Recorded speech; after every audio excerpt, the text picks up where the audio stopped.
5 o'clock, it's our time. San Antonio's first news. It is Friday. Good morning. I'm Charity McCurdy. Among our top stories, vigils are planned to mark today's 2-year anniversary of the Uvalde school shooting. A Trump rally attracts thousands in the Bronx, and the Atlantic hurricane season is expected to be a busy one. We'll have details ahead. First, traffic and weather together every 10 minutes and mornings.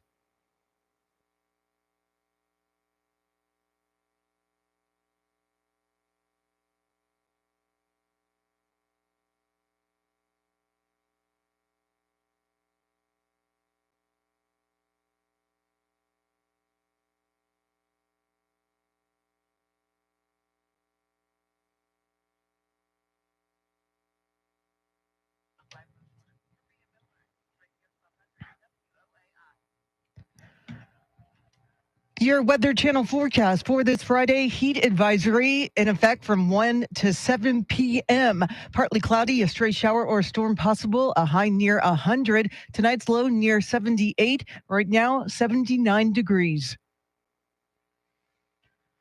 Well, sadness and anger continue to punctuate the emotions in Uvalde, where 2 years ago today, an 18-year-old gunned down 19 fourth graders and 2 teachers at Robb Elementary.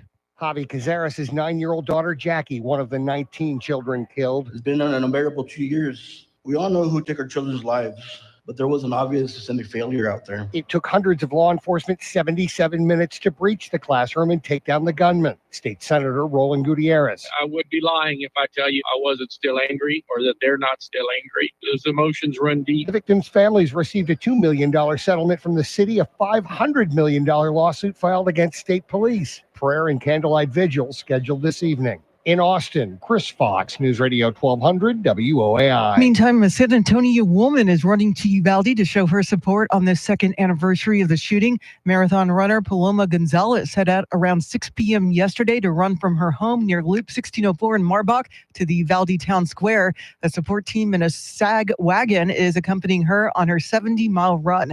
Gonzalez has created a GoFundMe account with all proceeds benefiting a scholarship for a Uvalde student. Well, former President Trump rallied in the Democratic stronghold of New York City, hoping to win new support. Fox's Gernal Scott has more on Decision 2024. Former President Trump spoke to a crowd of thousands in the South Bronx as he spent time out of a courtroom and on the campaign trail. His main target was the man he hopes to replace at the White House. Joe Biden is not getting the job done for the Bronx. He's not getting the job done for New York. And he's not getting the job done for America. He is incompetent. Not since Ronald Reagan in 1984 has a Republican presidential candidate won New York State. Among those joining the former president was Florida GOP Congressman Byron Donalds, rumored to be on the vice presidential shortlist. In New York City, Gernal Scott, Fox News. Well, the Texas Republican Party's convention is underway in San Antonio. Nearly 10,000 delegates met yesterday at the Henry B. Gonzalez Convention Center with goals of making Texas redder than ever and delivering the state to former President Trump in November. Before a cheering crowd, Attorney General Ken Paxton and Lieutenant Governor Dan Patrick described their fellow Republican Texas House Speaker Dave Phelan as somebody who's too friendly with the Democrats. The convention runs through tomorrow, and Phelan does not plan to attend. Well, a border bill has failed again after the Senate called for a vote on legislation that already failed to pass earlier this year. The vote was 43-50. Alaska Republican Senator Lisa Murkowski was the only Republican to vote for the border legislation that had failed earlier this year. They aren't saying what's wrong with this bill. They were supportive of it. But Republicans, including the GOP senator who helped write the thing, James Lankford, said a day earlier that Democrats were just using the bill as a prop. My focus is, okay, we all know these are going to fail. What will pass? Let's actually sit down and be able to work this out. But other Democrats, like Nevada Senator Catherine Cortez Masto, said it was former President Trump who derailed the bill earlier this year. He would rather use the border chaos for political gain rather than actually solving the problem. Jessica Rosenthal, Fox News. A local attorney is accusing San Antonio City Councilman Mark White of abusing his position to interfere with a private custody case. Martin Phipps has filed an ethics complaint with the city, claiming White had sent San Antonio police and Bexar County deputies to Phipps' home late last month to remove his daughter. The complaint says White's wife is an attorney for Phipps' ex-wife. White dismisses the claim as frivolous.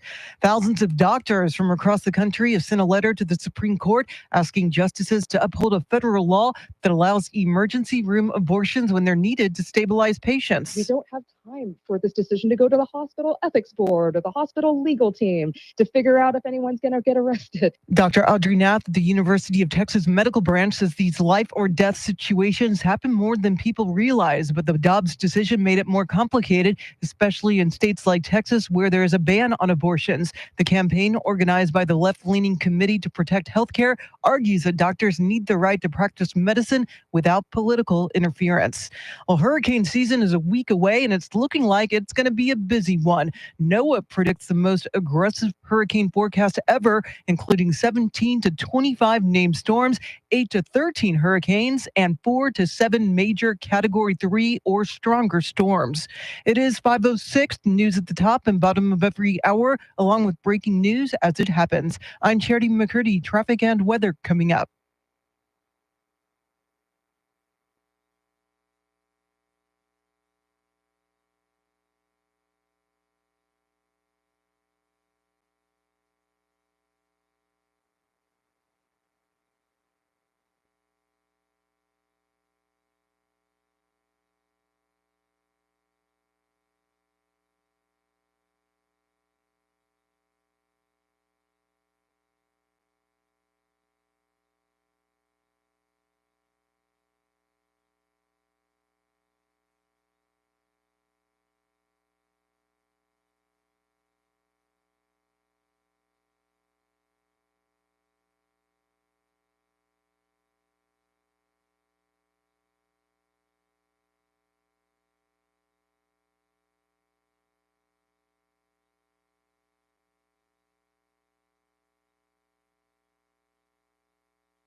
Good morning, everybody. I didn't know I was on camera. Now I do. See, since I'm in the center, I've got the We Wear Red on Fridays shirt behind me on the screen. I'm going to fix that.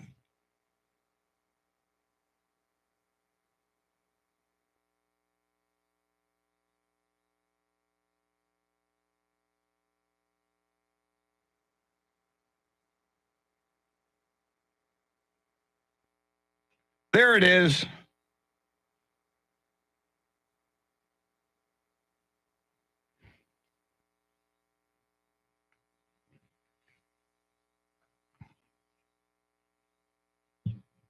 Good morning, Louie, Tommy Miller, Woody Henderson, Travis, Sam in Houston, final day in Houston.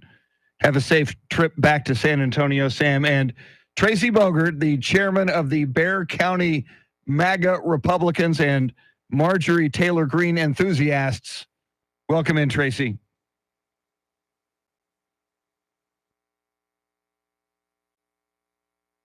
I got to guzzle my coffee as much as possible. I know nobody told me I was on camera, Sam. Luckily, I wasn't picking my nose in that moment.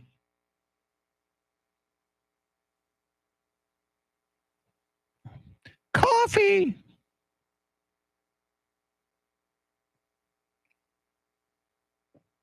Good man, Sam. Represent those Cowboys.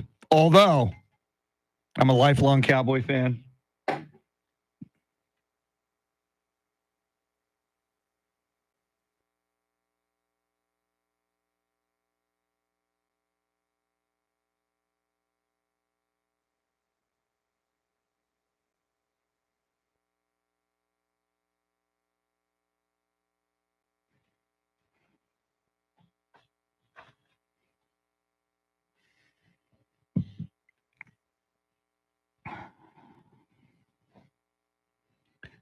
Welcome into this beautiful day under a beautiful full moon. I hope you saw that this morning or will see it It is May 24th, 2024, 3 days until Memorial Day, 64 days until the Victor Wembanyama Olympics, 105 days until the NFL opening night, Baltimore at Kansas City, and 164 days until the 2024 election. Can't we all just get along? Now, those are all momentous days ahead of us, but today is the day we've been working for all week. Today is Friday.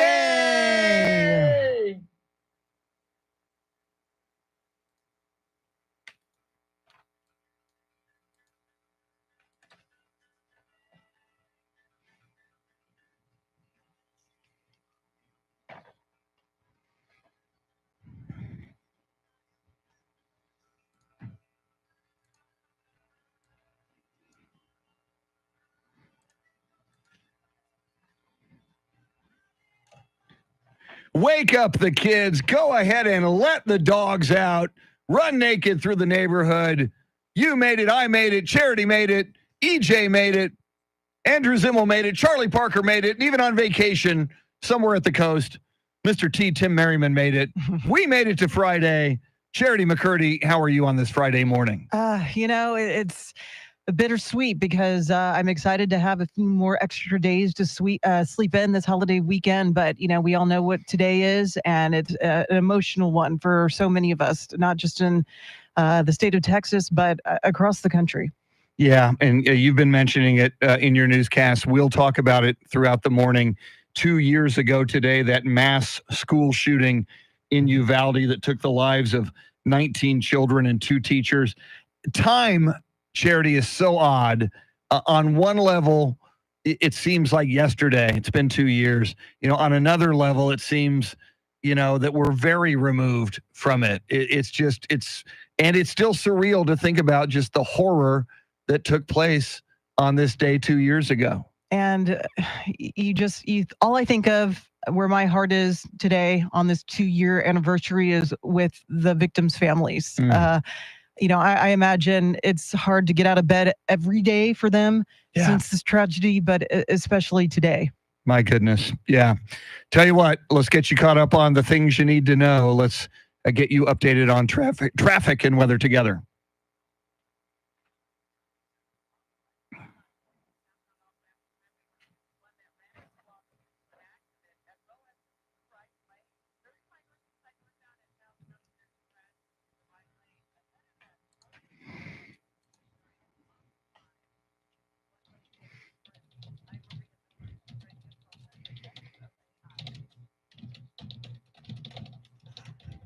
I like the pregnant pause. Very, very nice.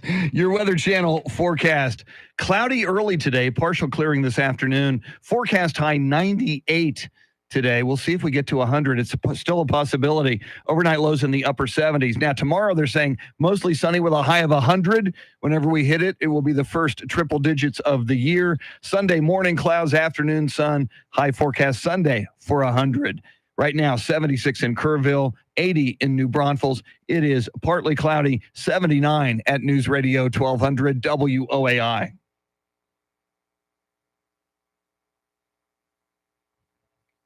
San Antonio's first news. We stream live video on YouTube, and a lot of people in there already. Tracy Bogert, Tommy Miller, Louis, Sam Tobias. Let's see, Jacob C. Hernandez, Woody Henderson, not Woody Harrelson, Woody Henderson in there from Pleasanton this morning. Welcome in everybody on the live video feed. And if people watch us live on video, Charity, they see we are wearing red. We wear red every Friday for a reason. To remember everyone deployed until they all come home. We got to represent, Chris. We're Military City, USA. And I'm seeing more and more people wearing red on Fridays. I think it is, hopefully this will grow not only across Military City, USA, but across the country. And I do believe it's the right thing to do. It really is, yeah. And you and I and Mr. T and certainly anybody else from a military family, we grew up as military brats. Charity, interestingly, all Air Force families, your family, my family, Mr. T's family.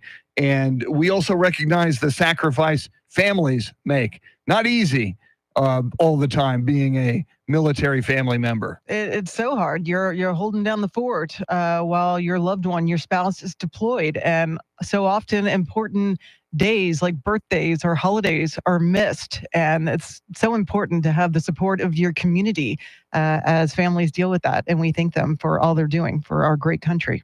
So true. Coming up, we'll talk more about this 2-year anniversary of the horrible event that took place at that elementary school in Uvalde. And we want to hear from you, your thoughts on this day as well. Lots more coming up. Mr. T on vacation. He'll be back next week. EJ Pacheco and Andrew Zimmel flying the Millennium Falcon. If you want to see us on YouTube, just go to 1200 WOAI and you can see the live YouTube feed. And you can also chat with us and chat with other viewers live and in real time. WOAI news time is 5:16.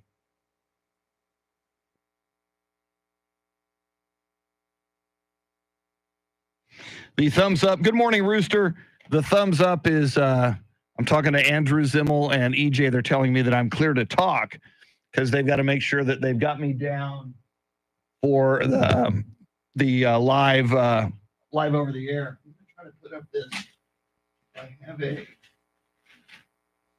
have some tape, and if I don't, I know where to go.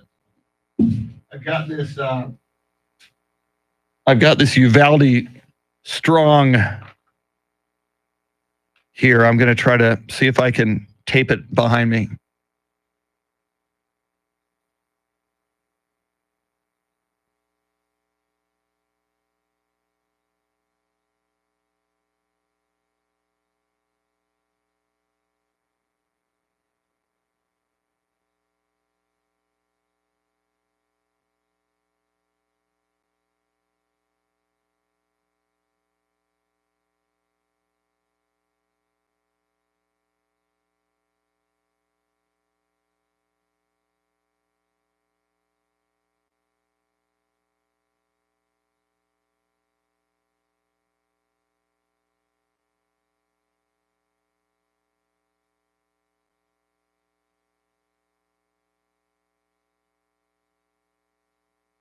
I will go get some tape during the break. I know where some is.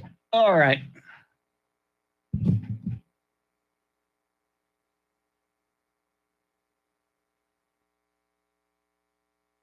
Louis, we got ours on Amazon, these shirts. We are hoping, and I just got to get together with Sammy's Embroidery.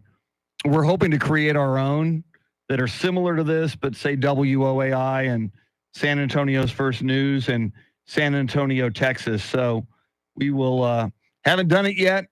It's in the planning stages. We need to make it happen. I hope we make it happen soon.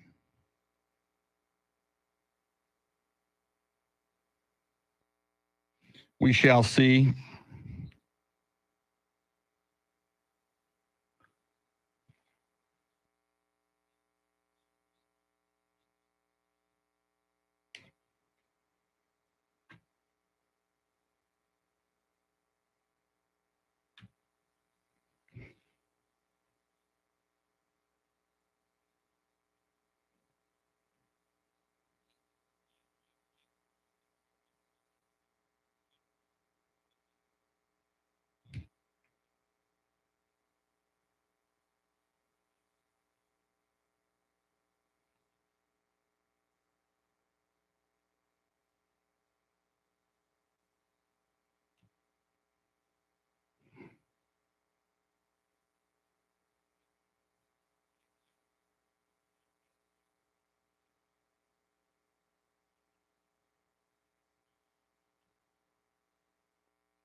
Just ahead of headlines, traffic, and weather together.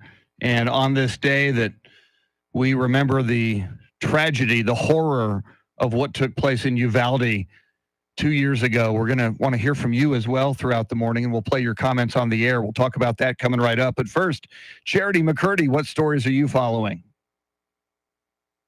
It's an emotional day in Uvalde and across the state of Texas as we mark 2 years since the Robb Elementary mass shooting. Former President Trump vowed to save Deep Blue New York City during a massive rally in the Bronx, and the upcoming hurricane season is expected to be a busy one. We'll have the latest coming up. Right now, traffic and weather together.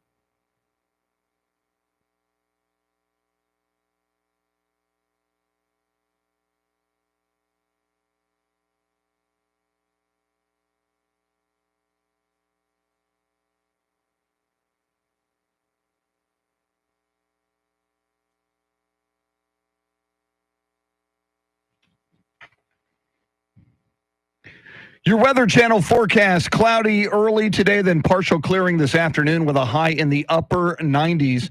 Overnight lows in the upper 70s. Tomorrow, mostly sunny. 100 is forecast. Sunday, 100 is forecast as well. You'll have morning clouds on Sunday with afternoon sun. Right now, 78 in Hondo, 78 in Uvalde, partly cloudy, 79 at News Radio 1200 WOAI.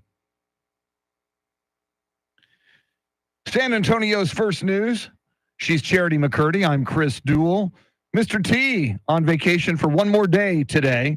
He will be back next week. Charlie Parker with Those Were the Days coming up at 6:48.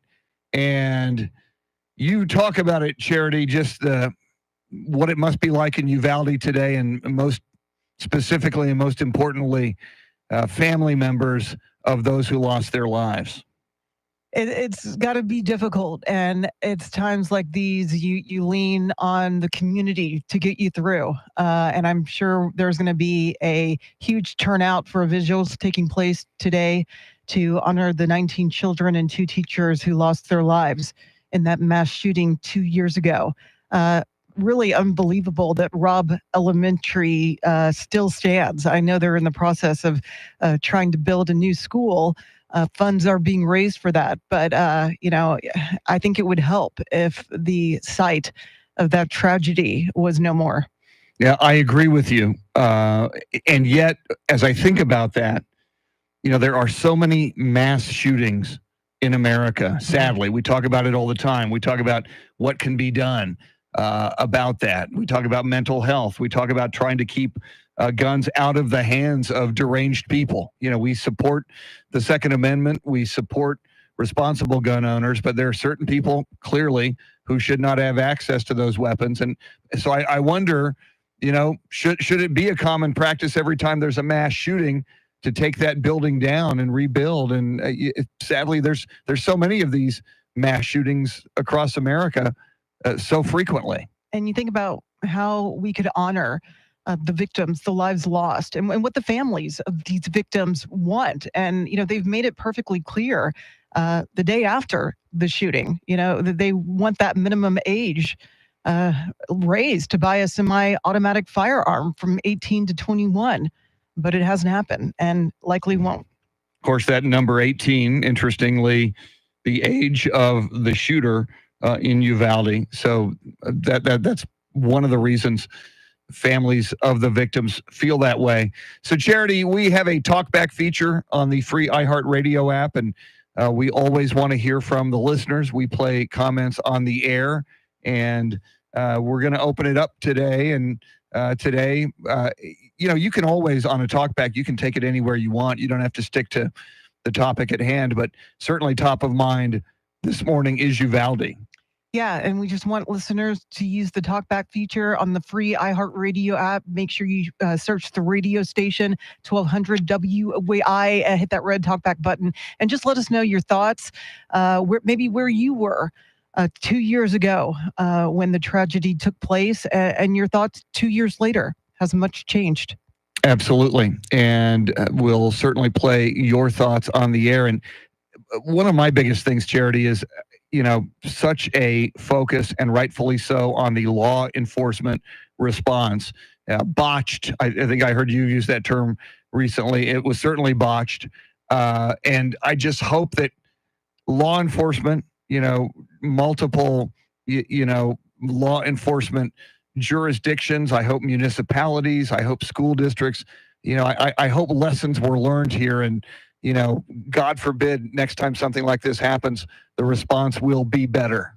Yeah, and that's what a lot of these victims' families want. They want accountability for that bungled police response. And we have to point out, 77 minutes they waited before trying to take on the gunman and take him out. So very sad. And by many accounts and beliefs, a number of those victims might have survived had they gotten medical attention earlier than 77 plus minutes into that shooting. All right, we'll talk more about this. We will update you on all the big stories of the morning as well. In fact, Charity's going to do that within moments here at the bottom of the hour. But right now, your Fox Business Report, WOAI News Time 526.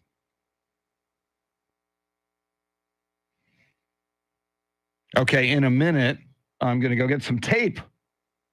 And I'm going to tape up our Uvalde Strong sign, which is this. I'm going to put that on the screen behind me. Let's see here. Tracy Bogert says you send those same 93 officers down to the border and they manhandle mamas and babies all day long. Now, Tracy, I love you, but you're painting with a broad brush there to assume that all law enforcement officers or border patrol agents manhandle people crossing the border. I'm sure you can find instances of manhandling, but I will not certainly agree that it's across the board. Louis says, be safe out there, everyone. Enjoy your weekend. I second that emotion. Sam Tobias says they've been trying to raise the age limit since Columbine. There are members of Congress that don't want to change it because of fundraising from gun owners and the NRA. Jay Kemp, welcome in. Good morning. Happy Red Friday. Heart goes out to Uvalde and all affected. Amen. I'm with you. Yeah, this is tape run number 1.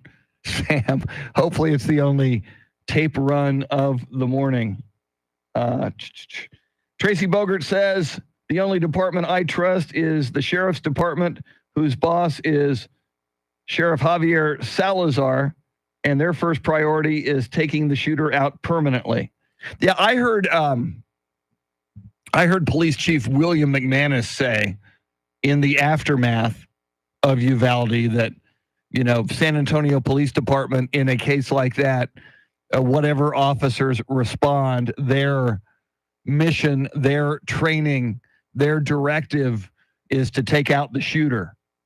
So I think not only Bexar County Sheriff's Department led by Javier Salazar, but San Antonio Police Department led by Police Chief William McManus, I think they share the same philosophy. And hopefully more and more jurisdictions in the aftermath of Uvalde have learned that. Charity's going to have the news coming up here at the bottom. We're still at about 5:28:30 at the moment. Thanks for being in here, everybody. Hope you have a great weekend. It is Memorial Day weekend.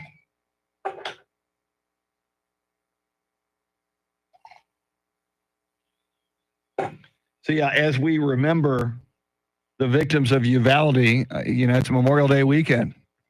Remember those who served and are no longer with us. Yes, Sam Tobias, it is my Cody from HEB, my Cody Coffee Strato Tanker. Cody, because I work in radio and I can't afford Yeti. Thank you. All right. Here comes Charity. We're moments away. And while Charity's on, I will make my tape run, my number 1 tape run of the morning.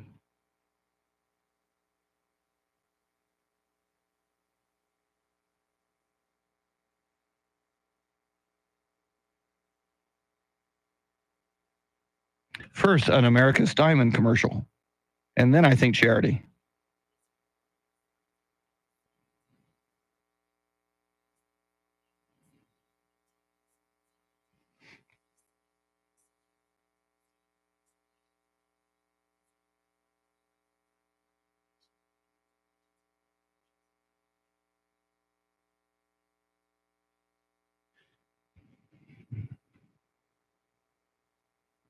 Tracy says they had a shooting up north last year. It took 4 minutes to take the shooter out.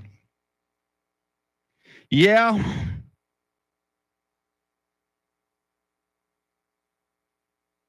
I grew up when it was so rare. There was Charles Whitman on the UT clock tower in 1966? And that was such an aberration.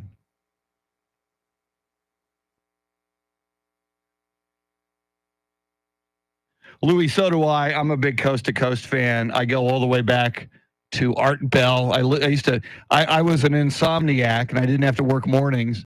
I worked afternoons so I could stay up late at night, and I would listen to Art Bell on Coast to Coast AM all the time. Really enjoyed it. Okay, I swear to God, Charity McCurdy is coming up with all the big headlines. Here she comes in just a sec.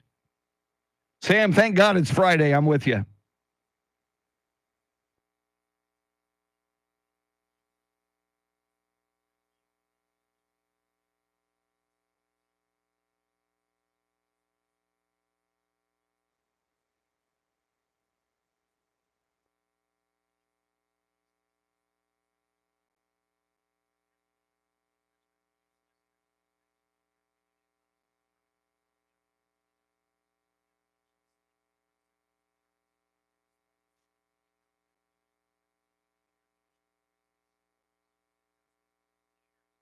.532 is our time. San Antonio's first news. It is Friday. Good morning. I'm Charity McCurdy. Among our top stories, vigils are planned to mark today's 2-year anniversary of the Uvalde school shooting. A Trump rally attracted thousands in the Bronx, and operators of those horse-drawn carriages downtown get a victory. Details ahead. First, traffic and weather together every 10 minutes in mornings.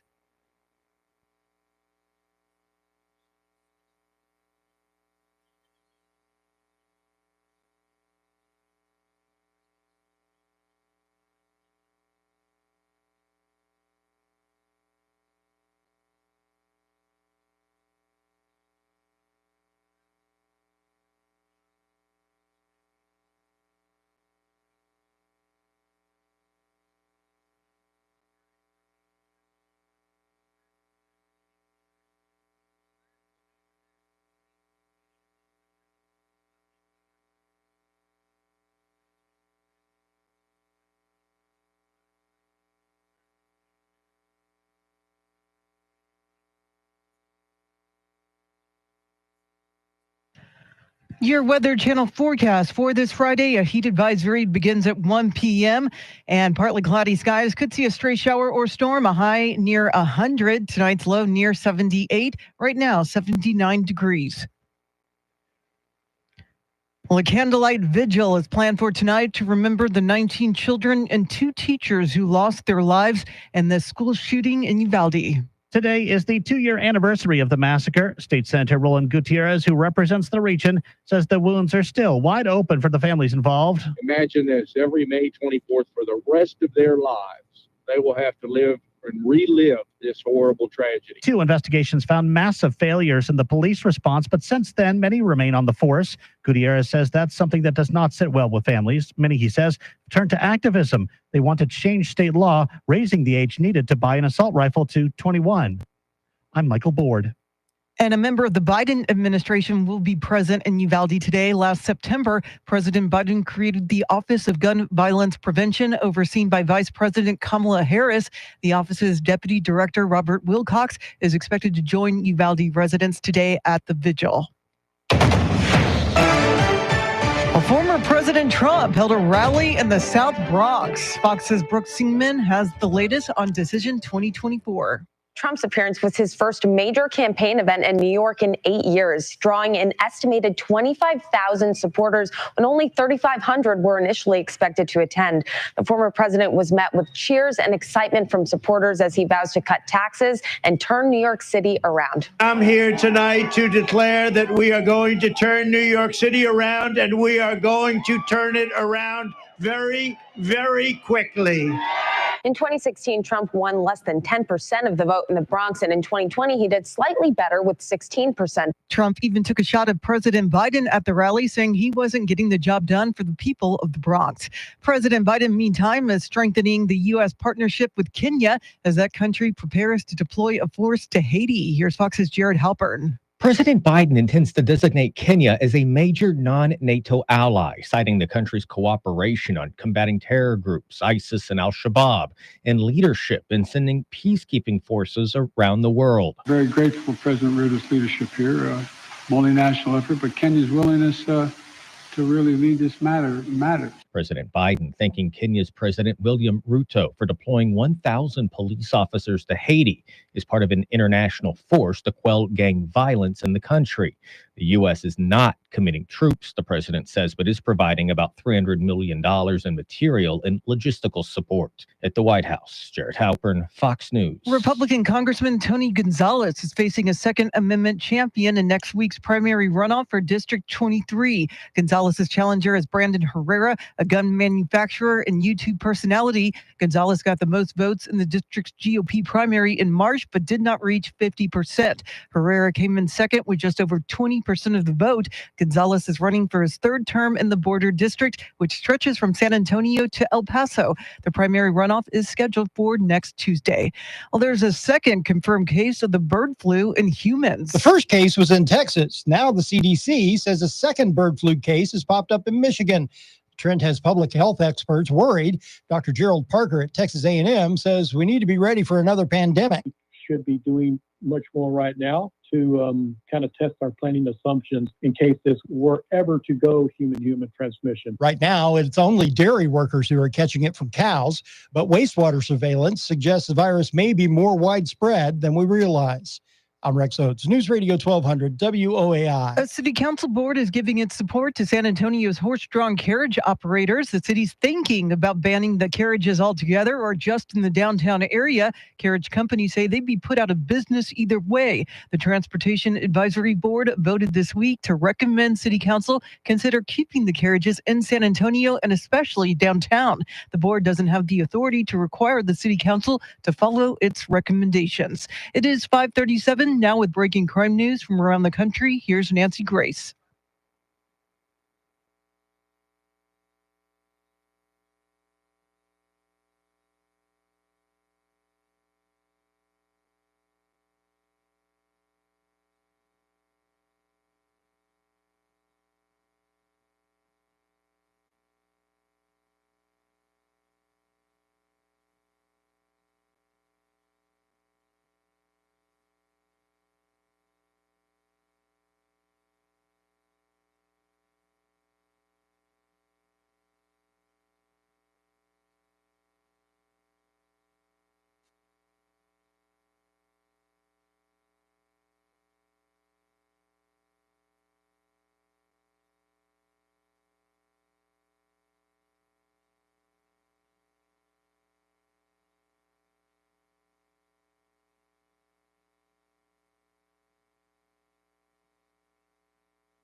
Traffic and weather together in a minute. But first, to check of your money and the world of business, we say good morning to Scott Carr live at the Bloomberg News Desk.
Thanks, Scott. News at the top and bottom of every hour, along with breaking news as it happens. I'm Charity McCurdy. Here's traffic and weather.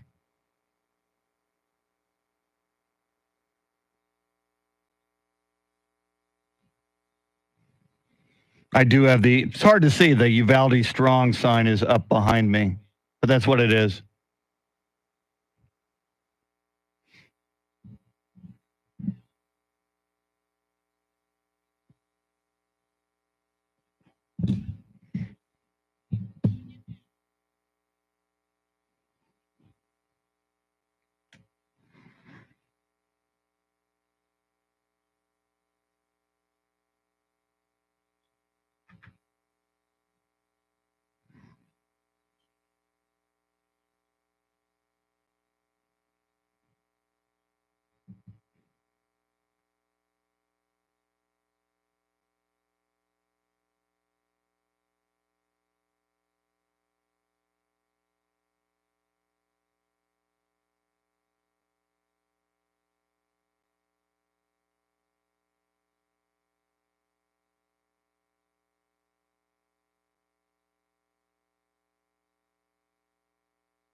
San Antonio's first news.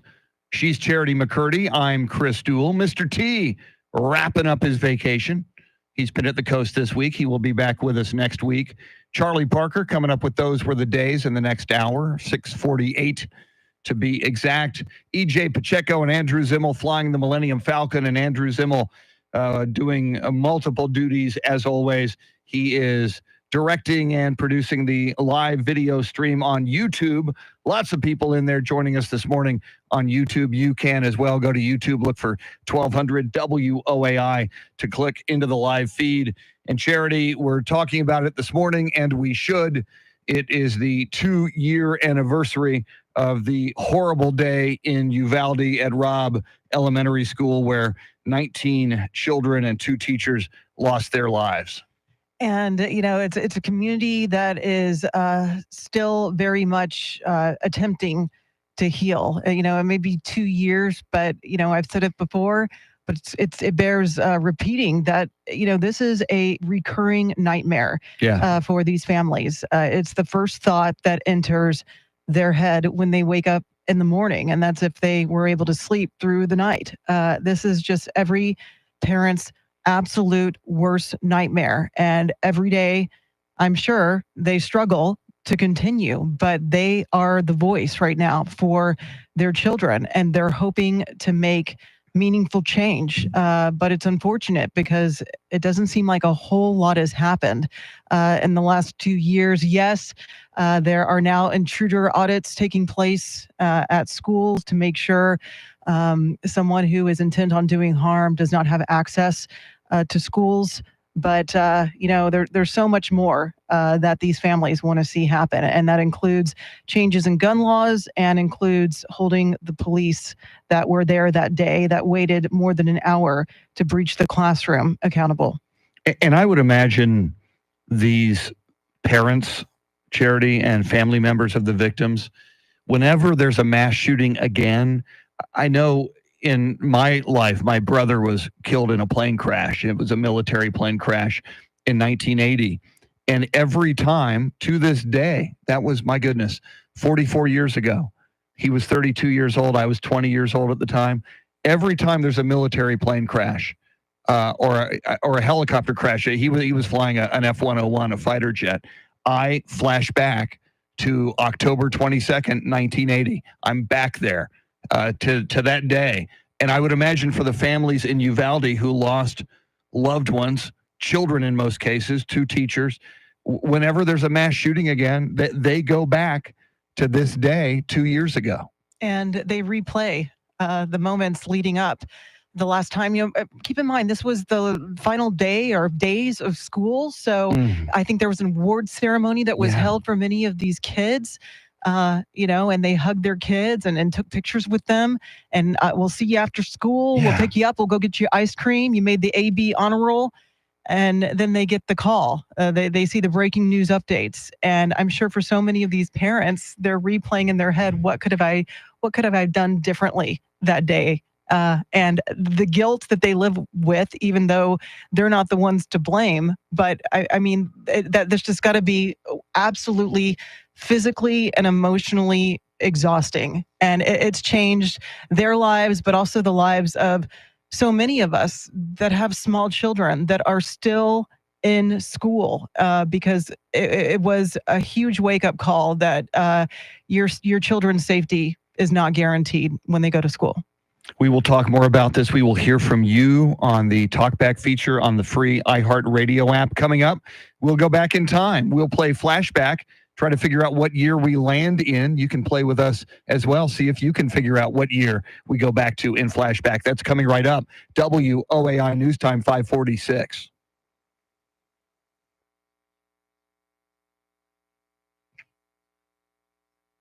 All righty. Frederick Hall, welcome in. Okay, then we'll get to, because we didn't have time. I saw the clock to talk about Memorial Day, so we'll talk a little Memorial Day coming up. Okay.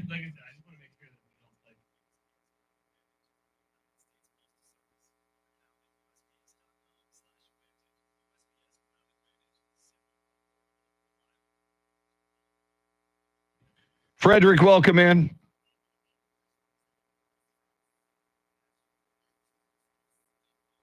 Wow, look at that.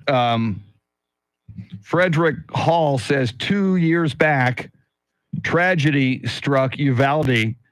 3 weeks later, I led a one-day cyber camp for Uvalde elementary students. They laughed, learned, and joined my Cyber Viking crew. Frederick, how cool is that, man? I had no idea. And so good on you for bringing joy and diversion and knowledge and inspiration to those kids 3 weeks later. That's amazing.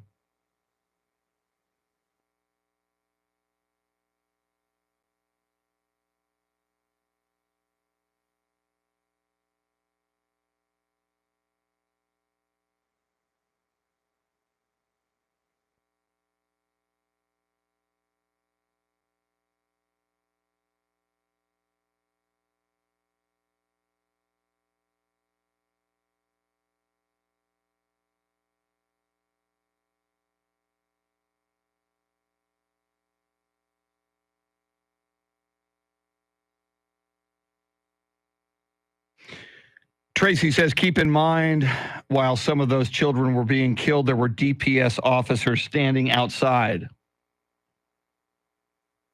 Now, I get that, Tracy, but I'm also mindful of the fact that some of those officers, quite possibly a majority of those officers, were following the orders or awaiting more orders from their commanders. Now, should protocols change across the board? You know, we mentioned William McManus saying, you know, our policy is to go in and take out the shooter. Should, regardless of your position in the chain of command, if you're a law enforcement officer, should the directive be go in and take out the shooter? Maybe it should. So, but while there was a botched law enforcement response to Uvalde, I can't necessarily, without knowing everything, assume that all of those law enforcement officers were guilty of not acting in the right way.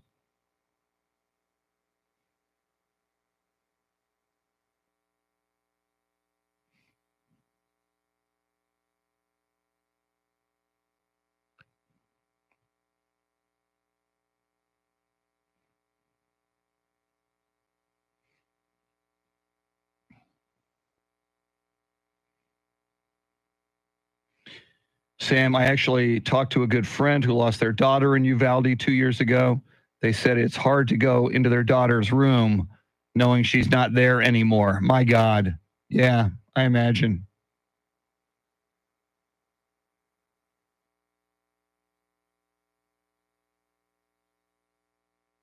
And Tracy, that's the way it should be. I agree with you on that. Sheriff Javier Salazar doesn't have to give an order. That is their order beforehand, says Tracy. Totally agree with that. Flashback coming up. Swig of coffee coming up.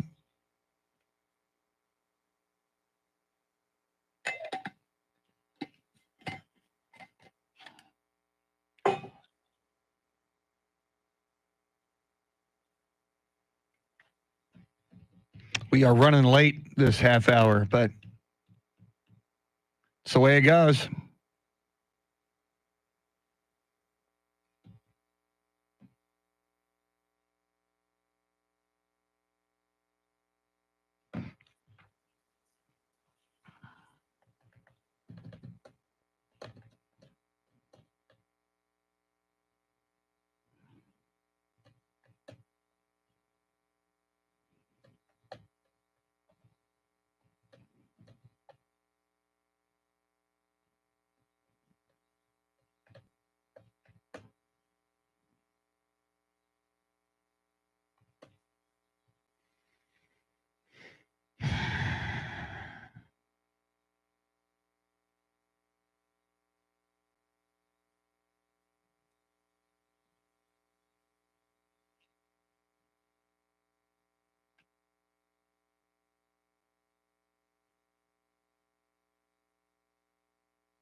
It is time to go back in time, but what year will we land in? See if you can figure it out. We will try to figure it out.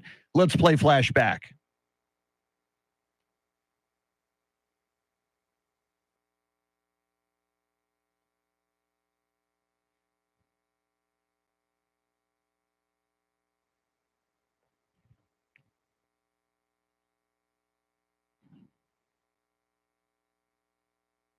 Woo!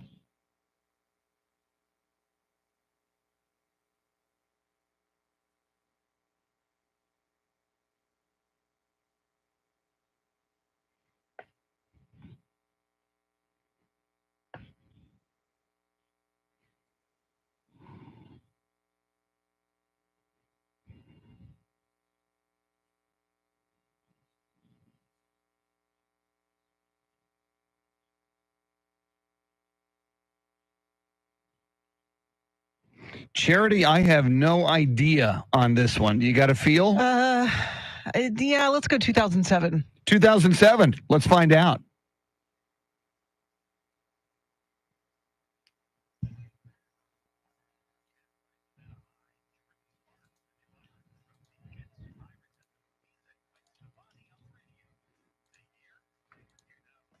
Charity McCurdy.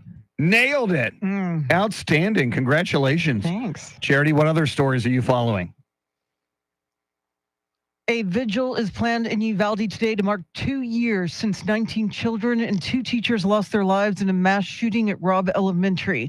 A local attorney is accusing San Antonio City Councilman Mark White of abusing his position, and the NCAA has signed a deal that could mean collegiate athlete payments. We'll have details coming up. Right now, traffic and weather together.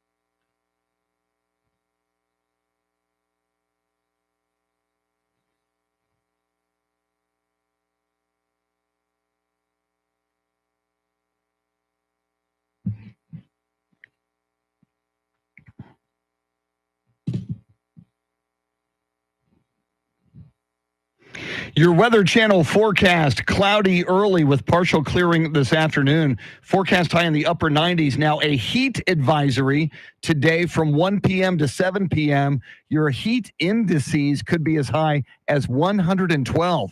112 on the heat index today. Tomorrow's forecast high, 100 degrees. Sunday, 100 degrees. Right now, 80 in Von Ormy, 78 at Canyon Lake, partly cloudy, 79 at News Radio 1200 WOAI.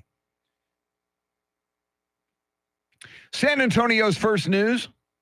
Once again, if you would like to leave your thoughts on this 2-year anniversary of the horrible school shooting in Uvalde, we would certainly like to hear from you on the free iHeartRadio app. On the talkback feature, you've got 30 seconds. You search 1200 WOAI to find us on the iHeartRadio app. And we are mindful as well, Charity, as you are wearing red, I'm wearing red. We do it every Friday. We wear red to remember everyone deployed until they all come home. And this is the beginning of the Memorial Day weekend. And we just want to remind everybody what they already know. Memorial Day isn't just about barbecues and getting away for a 3-day weekend. On Monday, we honor those who served and lost their lives in service of our country. And that's why it's so important that we support the America's military men and women. Those that are deployed today and on Monday. It's so important. Those that paid the ultimate sacrifice for their country. And remember flag code, right? Yeah, flags should be at half staff on Memorial Day, sunrise to sunset.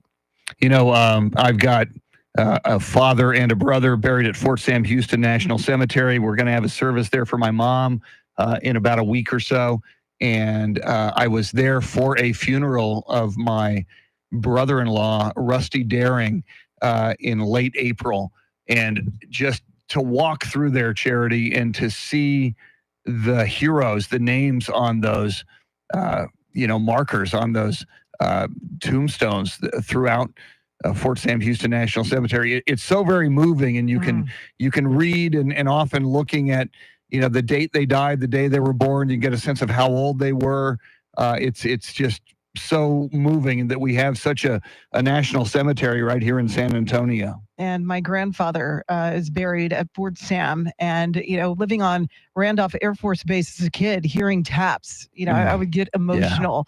And I do need to correct myself on the flag code. Apparently, flag should be flown at half staff from sunrise until noon, and then it goes full staff until sunset. Yeah, noon on Memorial Day. And you mentioned your grandfather buried at Fort Sam. Mr. T, his father, buried at Fort Sam as well. All right, Charity's got all the news you need to know coming right up at the top of the hour. Lots more coming at you all morning long. WOAI News Time, 5:58.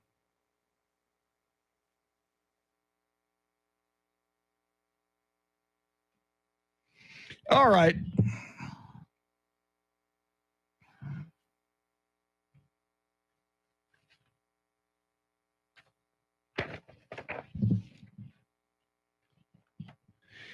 Yeah, Jacob, I heard Charlie mention the noon thing yesterday.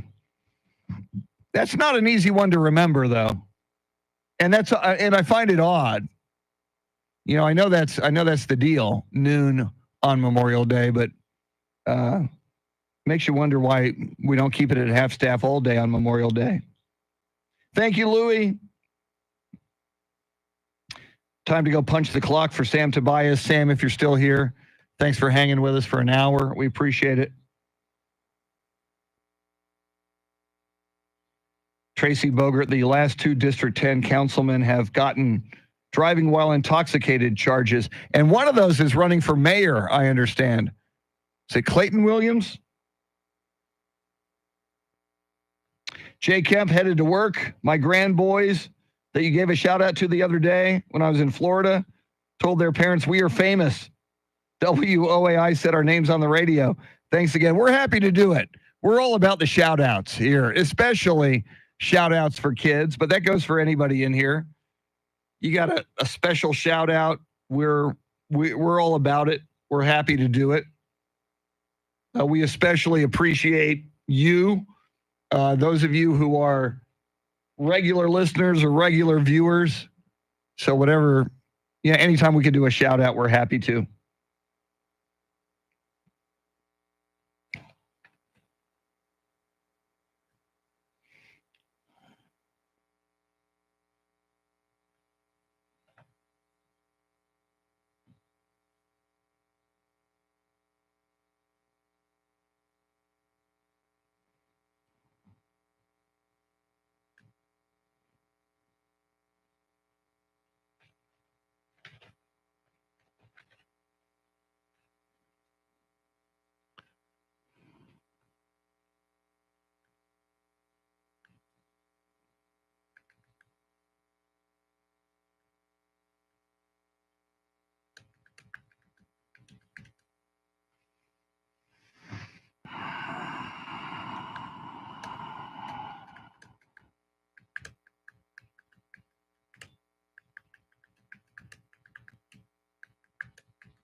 The heat index could be getting to 112 today.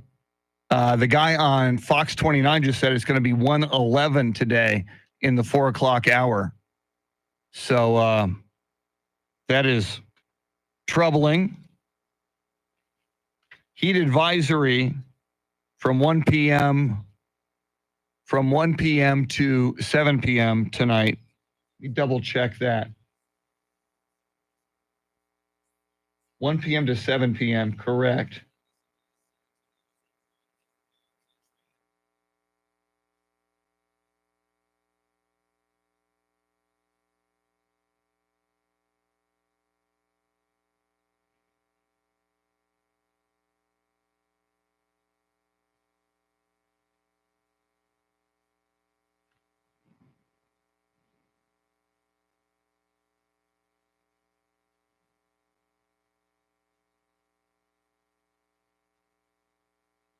Yeah, up to 112, the heat index this afternoon.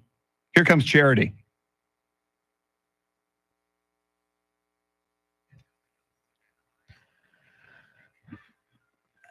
6:03 is our time. San Antonio's first news. It is Friday. Good morning. I'm Charity McCurdy. Among our top stories, today marks the 2-year anniversary of the Uvalde school shooting, and a Trump rally attracts thousands in the Bronx. We'll have more ahead. First, traffic and weather together every 10 minutes in mornings.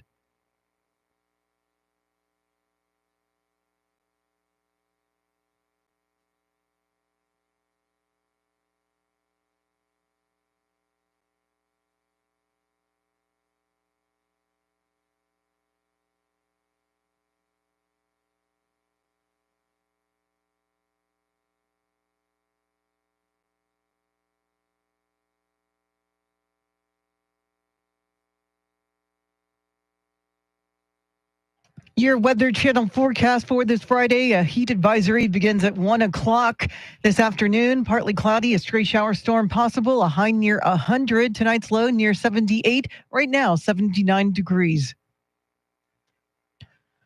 Sadness and anger continue to punctuate the emotions in Uvalde, where 2 years ago today, an 18-year-old gunned down 19 fourth graders and 2 teachers at Robb Elementary. Javi Cazares' 9-year-old daughter, Jackie, one of the 19 children killed. It's been an unbearable 2 years. We all know who took our children's lives, but there was an obvious systemic failure out there. It took hundreds of law enforcement 77 minutes to breach the classroom and take down the gunman. State Senator Roland Gutierrez. I would be lying if I tell you I wasn't still angry or that they're not still angry. Those emotions run deep. The victims' families received a $2 million settlement from the city, a $500 million lawsuit filed against state police. Prayer and candlelight vigils scheduled this evening. In Austin, Chris Fox, News Radio 1200 WOAI.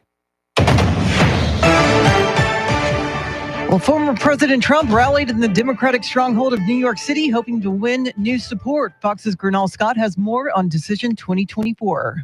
Former President Trump spoke to a crowd of thousands in the South Bronx as he spent time out of a courtroom and on the campaign trail. His main target was the man he hopes to replace at the White House. Joe Biden is not getting the job done for the Bronx. He's not getting the job done for New York. And he's not getting the job done for America. He is incompetent. Not since Ronald Reagan in 1984 has a Republican presidential candidate won New York State. Among those joining the former president was Florida GOP Congressman Byron Donalds, rumored to be on the vice presidential shortlist. In New York City, Gernal Scott, Fox News. A local attorney is accusing San Antonio City Councilman Mark White of abusing his position to interfere with a private custody case. Martin Phipps has filed an ethics complaint with the city, claiming White had sent SAPD and Bexar County deputies to Phipps' home late last month to remove his daughter. The complaint says White's wife is an attorney for Phipps' ex-wife. White dismisses the claim as frivolous. Well, hurricane season this year is expected to be active and perhaps dangerous. The Atlantic hurricane season is expected to be very active, meaning more storms and more chances of landfalls. And NOAA will start using a new cone graphic, which includes all inland risks, like what happens beyond the forecast track and inland. And this is a way that we can show everyone in the public and give everybody in the media a graphic to show to say, wow, there's sure a lot of impacts outside that cone, right? the graphic is so powerful because it means more than me saying, hey, there's impacts outside the cone. National Weather Service Director Ken Graham, the seasonal outlook calls for as many as 25 named storms and up to 13 hurricanes, 7 of which could be major. In Broward County, Florida, Eben Brown, Fox News. It is 6:06, news at the top and bottom of every hour, along with breaking news as it happens. I'm Charity McCurdy, traffic and weather coming up.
San Antonio's first news. She's Charity McCurdy. I'm Chris Duell. Mr. T on vacation, his final day of vacation, in fact. He'll be back next week. Charlie Parker will be along with Those Were the Days. EJ Pacheco and Andrew Zimmel flying the Millennium Falcon. In fact, Andrew is directing, cutting to different camera angles for you on our YouTube live stream, which you go to YouTube, you look for 1200 WOAI, and you can find it. And one of the cool facets of that YouTube stream, there is a live chat. You can chat with us in real time. You're also chatting with other viewers of that YouTube stream. So the conversation is ongoing at all times. And we tend to talk with you during the breaks there as well. So let's get this 6 o'clock hour rolling. Right now, let's get you caught up with traffic and weather together.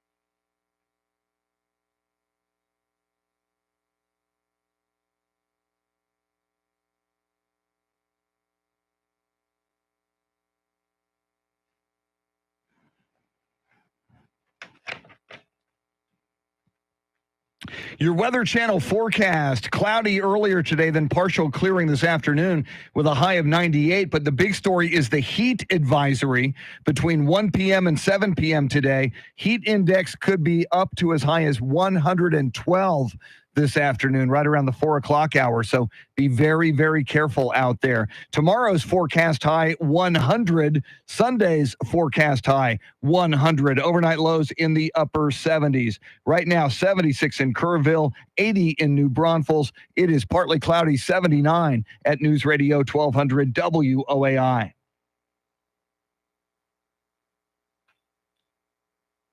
San Antonio's first news, as throughout this morning, we are reflecting upon and mourning 2 years later what took place at Robb Elementary School in Uvalde as 19 children, 2 teachers' lives were taken in that mass shooting. And Charity, I know a grandmother of one of the victims. The victim was McKenna Lee Elrod, and McKenna was only 10 years old. Her grandmother lives in San Antonio. Her name is Leanne Kramer, and I think a lot of people know Leanne in San Antonio. She's a businesswoman. She used to run Traditions. There was a Traditions location in the Quarry. There was a Traditions location in Artisans Alley. And just your heart goes out to her. I remember seeing, Leanne, before this happened 2 years ago, so many photos that she had on Facebook with her granddaughter, McKenna. And, so many family members far and wide, their lives changed forever because of this shooting. And the feelings, the emotions are still so raw. It is 2 years ago, but for these families, it was just like yesterday. And you think about all the special occasions that happen throughout the year, and the joy has been robbed from these families. I mean, they are never able to be truly happy because they are missing someone so important in their lives. And as a parent of small children, my heart breaks for them because the pain they must feel on a daily basis and the change that they have yet to see take place. And so many of these children, 9 years old and 10 years old, if you look at the ages at the time, Charity, and as you well know, as we all know, so much life ahead of them, the excitement of, going to middle school, going to high school, your prom, your first date, beyond high school, getting your first job, just all of life ahead of them just compounds this tragedy when you think of so much that was lost of the victims and the 2 teachers dedicating their lives to teaching these children, taken out while teaching, while being teachers, while pursuing their calling in life. Yeah. No words. It's hard for me to keep my emotions in check when talking about it because I think about where I was Sure. when I got the news, and I had just awoken from my daytime nap, Yeah. and I could not believe what it was I was reading, and of course the death toll continued to rise as I followed the story, and like so many parents who were just completely shaken by what was unfolding. I immediately went and got my children from school. I wanted to be with my kids, and I've never had the same safety and security since. No, and that's how it affected all of us. And certainly, an appropriate response is grab your kids and hug your kids in a moment like this. And anytime you think of a moment like this, and knowing how blessed so many of us are to have children in our lives. As so many, 19 of those children were taken 2 years ago today in Uvalde. If you want to share your thoughts, you can do it on the free iHeartRadio app. Search 1200 WOAI. You'll see a little microphone button. That's the talkback feature, and we will play your comments on the air as you share them with us. Lots more coming up, including NOAA making the most aggressive hurricane forecast ever for this upcoming hurricane season. We'll talk about that and more coming up. WOAI News Time is 6:16.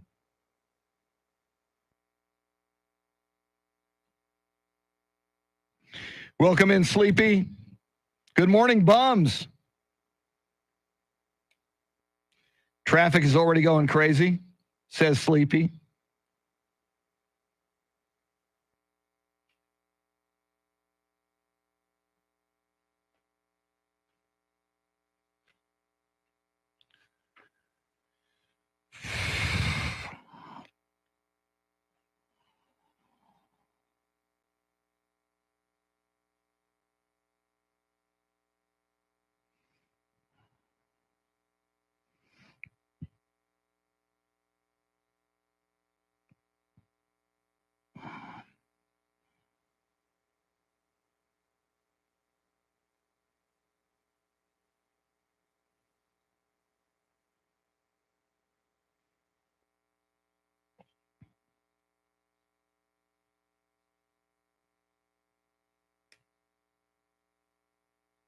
I see Charity was in here earlier saying, good morning, everyone. Stay safe this holiday weekend. It's another thing to think about. Memorial Day weekend, like many holiday weekends, some people drinking more than usual and getting behind the wheel of a car. So you can be the best driver in the world and they can take you out. So you've got to be vigilant for that.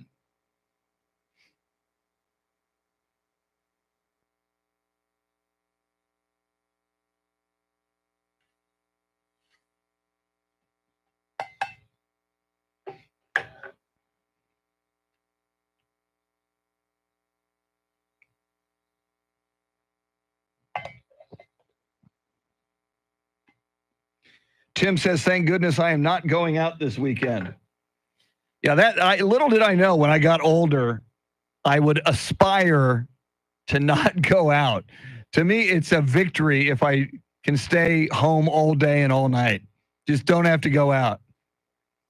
You have all your chores and errands and tasks, grocery store, HEB, whatever you need to do. If you stay home.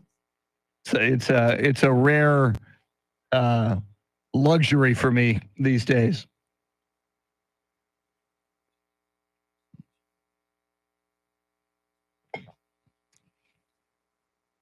Frederick Hall says the El Progreso Memorial Library has become the focal point of everything that was happening in Uvalde at the time. Frederick says the library director gave me a tour and showed me everything that people were sending to show support for Uvalde. The displays for victims nearly brought me to tears. Man, I imagine.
Just ahead of headlines, traffic and weather together. And after all the tornadoes we've been covering and they've done such destruction and caused such loss of life, now we've got to worry about hurricanes after the latest NOAA forecast. We will talk about that coming up. But first, Charity McCurdy, what stories are you tracking? Emotions continue to be raw in Uvalde as today marks 2 years since 19 children and 2 teachers were killed by an 18-year-old gunman.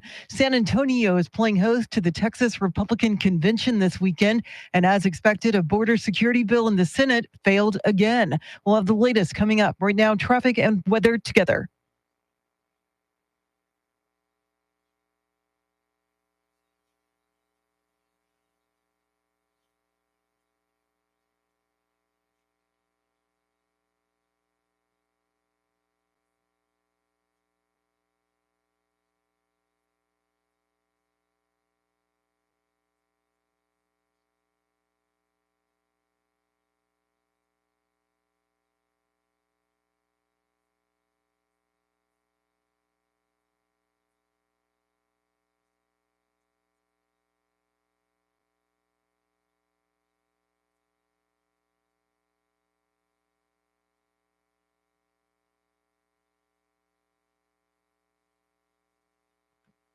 Your Weather Channel forecast: cloudy earlier today, partial clearing this afternoon with a high in the upper 90s. But the big story, the heat advisory between 1 p.m. and 7 p.m., the heat index could get up to 112 degrees. Tomorrow's forecast high, 100, mostly sunny skies tomorrow. Afternoon sun on Sunday with a forecast high of 100. Overnight lows in the upper 70s. Right now, 78 in Leon Valley, 76 in China Grove, partly cloudy, 79 at News Radio 1200 WOAI.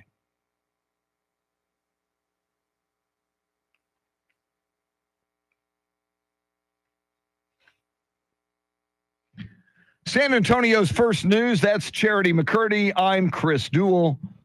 NOAA is the National Oceanic and Atmospheric Administration. They are responsible for forecasting what the hurricane season could look like.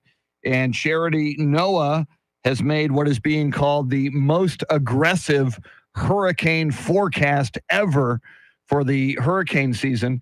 In the Atlantic, they are predicting an 85% chance that the frequency and magnitudes of hurricanes will be above normal, a 10% chance near normal, and a 5% chance below normal.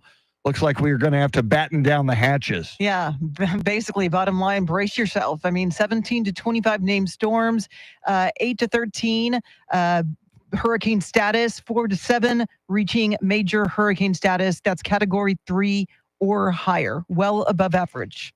And, you got to wonder, people talk about climate change and how, this plays into weather conditions. And I know there's still some people out there who say, no, it's not that big a deal. But, the more and more that we get these storms, the more it kind of lends credence to that belief, and that's certainly scientific evidence. Yeah, I mean, warmer temperatures mean warmer waters, and that is what fuels those powerful hurricanes, which will rapidly pick up wind speed as they near the shore.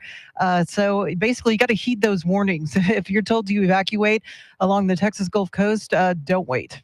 Yeah, and the Texas Gulf Coast, we pray no one is affected. Certainly no one loses their lives in the path of any of these hurricanes during this hurricane season. But, we talked about Houston hit by all of those tornadoes and all of that flooding just a few days ago. And my gosh, so many people in the Houston area, the Galveston area, up and down the Texas Gulf Coast certainly don't need a devastating hurricane at this point. They really can't. They're so prone to flooding. It would just be catastrophic. And, prayers and fingers crossed, toes crossed as well, that they're able to weather this upcoming hurricane season. And the best thing we can use is information, and we will certainly keep an eye on the weather and the hurricanes around the clock as we move through this hurricane season. Charity McCurdy has everything you need to know at the bottom of the hour. Charlie Parker with Those Were the Days coming up at 6:48. WOAI News Time is 6:26.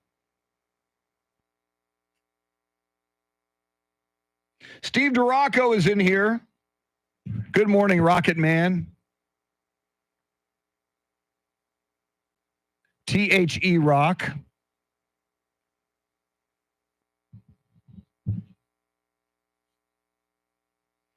Tim is in the Philippines. He says it is 96 degrees at 7:20 p.m.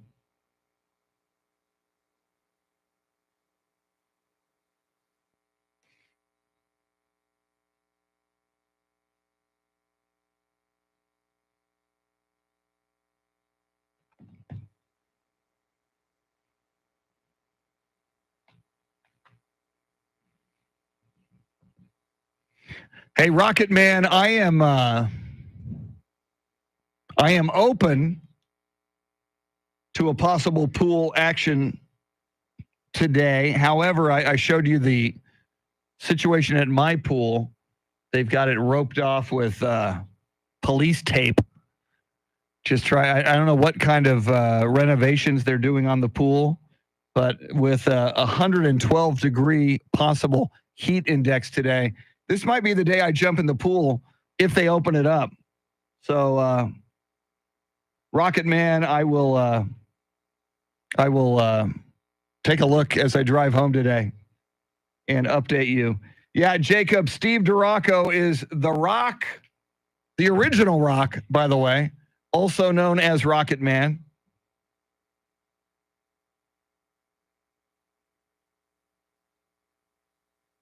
Charity's got the news coming up for you here in a bit.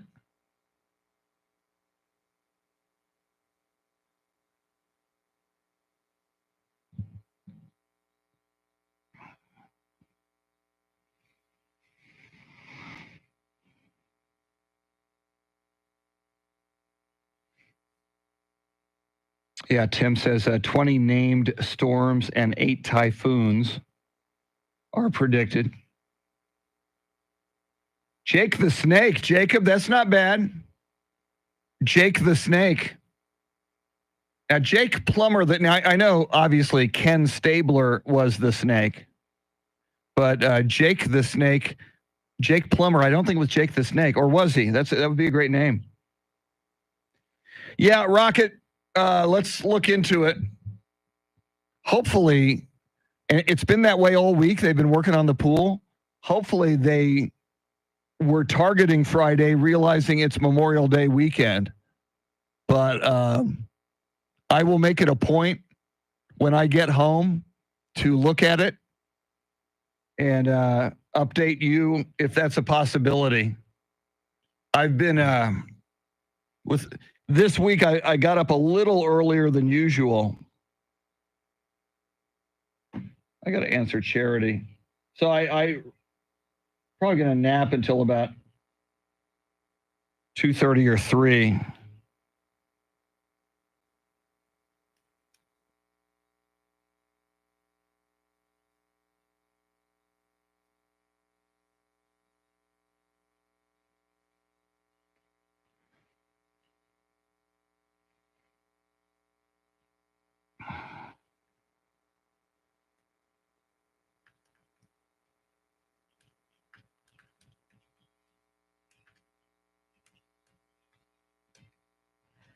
.30 is our time. San Antonio's first news. It is Friday. Good morning. I'm Charity McCurdy. Among our top stories, vigils are planned to mark today's 2-year grim anniversary of the Uvalde school shooting. A Trump rally attracted thousands in the Bronx, and operators of those horse-drawn carriages downtown get a victory. Details ahead. First, traffic and weather together every 10 minutes in mornings.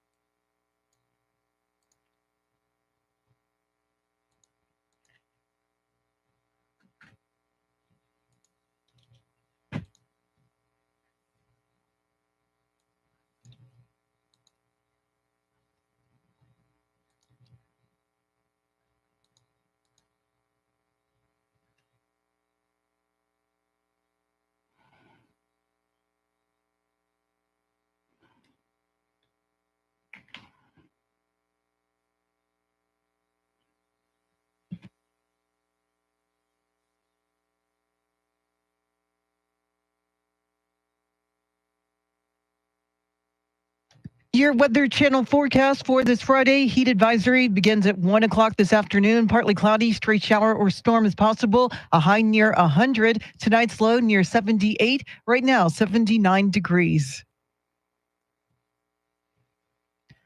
Well, a candlelight vigil is planned for tonight to remember the 19 children and 2 teachers lost in the Robb Elementary School shooting in Uvalde. Today is the 2-year anniversary of the massacre. State Senator Roland Gutierrez, who represents the region, says the wounds are still wide open for the families involved. Imagine this, every May 24th for the rest of their lives, they will have to live and relive this horrible tragedy. 2 investigations found massive failures in the police response, but since then, many remain on the force. Gutierrez says that's something that does not sit well with families. Many, he says, turn to activism. They want to change state law, raising the age needed to buy an assault rifle to 21. I'm Michael Board. A member of the Biden administration will be present in Uvalde today. Last September, President Biden created the Office of Gun Violence Prevention, overseen by Vice President Kamala Harris. The office's Deputy Director, Robert Wilcox, is expected to join Uvalde residents today at the vigil.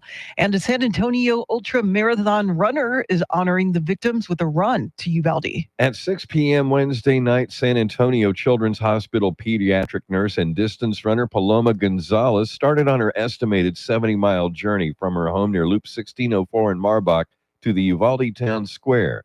She's being accompanied by a support vehicle to ensure her safety. As she commemorates the second anniversary of the shooting, she's also raising money for a Uvalde student scholarship through a GoFundMe account. Eric Lycum, News Radio 1200 WOAI. Former President Trump held a rally in the South Bronx yesterday. Fox's Brooke Singman has more on Decision 2024. Trump's appearance was his first major campaign event in New York in 8 years, drawing an estimated 25,000 supporters when only 3,500 were initially expected to attend. The former president was met with cheers and excitement from supporters as he vows to cut taxes and turn New York City around. I'm here tonight to declare that we are going to turn New York City around, and we are going to turn it around very, very quickly. In 2016, Trump won less than 10% of the vote in the Bronx, and in 2020, he did slightly better with 16%. Trump even took a shot at President Biden at the rally, saying he wasn't getting the job done for the people of the Bronx. Republican Congressman Tony Gonzalez is facing a Second Amendment champion in next week's primary runoff for District 23. Gonzalez's challenger is Brandon Ferreira, a gun manufacturer and YouTube personality. Gonzalez got the most votes in the district's GOP primary in March, but did not reach 50%. Ferreira came in second with just over 20% of the vote. Gonzalez is running for his third term in the border district, which stretches from San Antonio to El Paso. The primary runoff is scheduled for next Tuesday.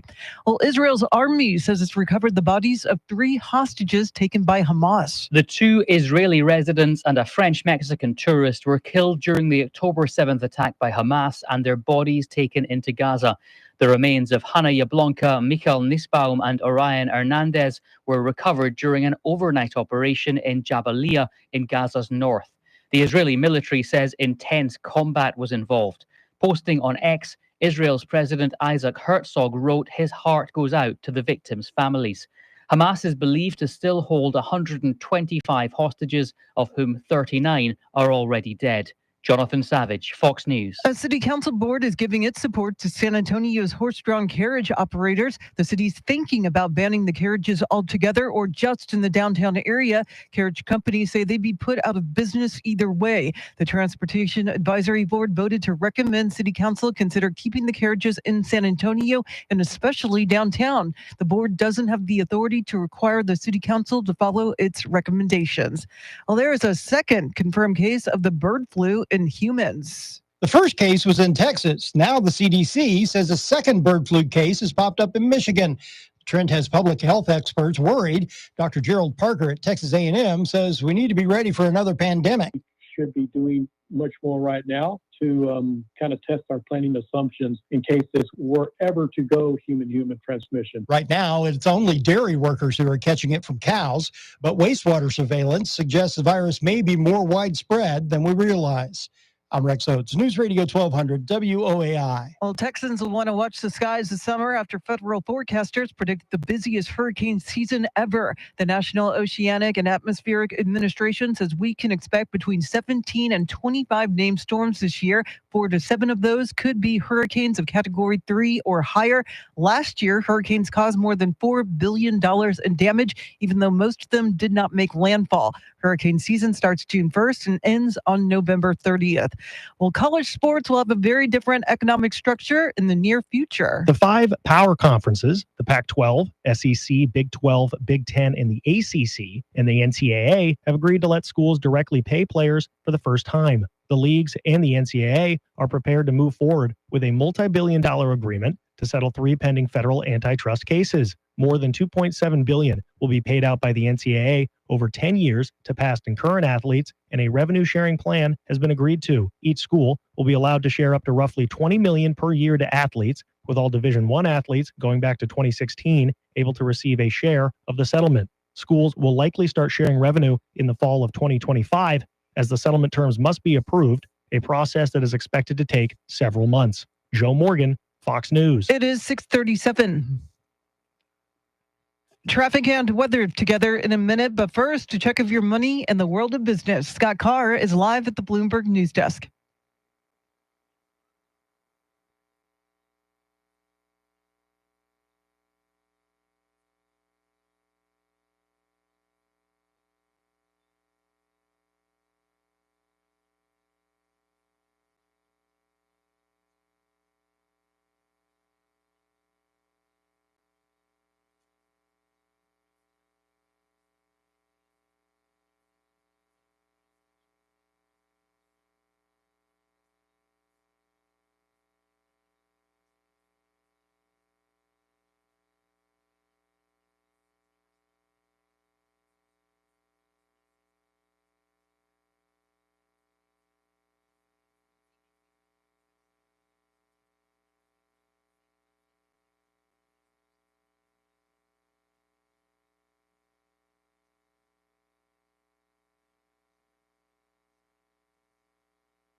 Thanks, Scott. News at the top and bottom of every hour, along with breaking news as it happens. I'm Charity McCurdy. Here's traffic and weather.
San Antonio's first news.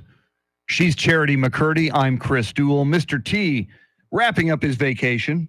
His final official day of vacation is today. He will be back with us next week. Charlie Parker with Those Were the Days is coming up at 6:48.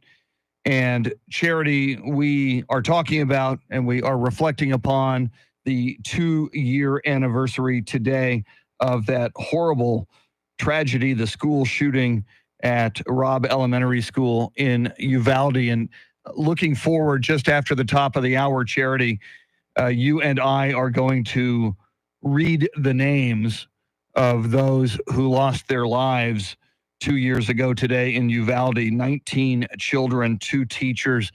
We'll also observe 21 seconds of silence in honor of those victims. And again, I just can't believe that this has happened, so close to San Antonio. So many of us, Uvalde is so close to San Antonio, and so many of us have a connection to someone in Uvalde or know someone in Uvalde, and it's a place so many of us know so well. And I feel for the community because 2 years ago today, the identity of that community changed forever. Uvalde is now known as the place where the largest mass shooting in the state of Texas took place. And it's heartbreaking because as this community tries to look ahead and push forward, there's just so much work that still needs to be done. And that's why those families, these victims, are so vocal, because the voices of their loved ones were taken away. And now it has become their life mission to make sure the right changes are made to hopefully prevent this from happening ever again. You make a great point, Charity. From now on, when you say Uvalde, and it's just such a beautiful community. My good friend, the late great Jimmy Parks, was born in Uvalde. Forever, sadly, when you hear Uvalde, just like when you hear Columbine, Columbine High School in Littleton, Colorado, your first thought is, oh my God, that horrific act of violence and murder took place there, and that's one of the things now that Uvalde is going to be known for. Yeah, it's so difficult. And, again, they deal with this pain every single day. I guess the 2-year anniversary makes it even more difficult, but it, I guess, brings greater awareness to where things stand. And hopefully these victims' families, the parents that lost children 2 years ago today, have the community and know that they have their fellow Texan that is thinking of them. They are in our hearts and on our minds. Well, I think the best we can do is to, wrap our arms around them if possible, the survivors, the victims' families, surround them with love, let them know that we care. And although the depth of our grief can be nowhere near theirs, we cannot fathom specifically what they're going through. We certainly do grieve with them. I noticed President Joe Biden sent a letter to Uvalde, to the families of the victims. I think all public officials and all citizens who can express their grief, their love, and support should do so. Absolutely. And, not just today on the anniversary. I mean, every day, this is a recurring nightmare for them. Their lives have been changed forever. They've been robbed of joy. And it's just something that we need to keep in mind as they continue to fight for accountability for the law enforcement response that day. If you would like to share your thoughts on this 2-year anniversary of that mass shooting at Robb Elementary School in Uvalde, you can go to the free iHeartRadio app, search 1200 WOAI. It's a microphone button. You press the talkback microphone button. You've got 30 seconds, and we will play your thoughts on the air. Coming up, Charlie Parker with Those Were the Days, WOAI News Time, 6:45.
Charlie Parker coming up with Those Were the Days on air. As I mentioned, top of the hour, we're going to read the names of the victims and remember them. So sad 2 years later, but I think it is right to remember just the tragedy of this day and hope that on multiple levels, this country can do something about such acts of violence, gun violence, that law enforcement will respond better than the response was in Uvalde. I was talking about this earlier. Such a big difference from when I was growing up. These mass shootings were such an aberration and so rare. You know, there was the clock tower incident at the University of Texas. That was 1966. Let me check that. Charles Whitman was the shooter, infamously. Let's see. August 1st, 1966. All right. But I mean, that was it. That was the one huge mass shooting that I was aware of growing up. There was no, and most of you can relate, there was no fear of violence in our schools, in our elementary school, in our middle school, in our high schools. It was unthinkable. It just didn't happen. So you didn't have to worry about it. Times have changed.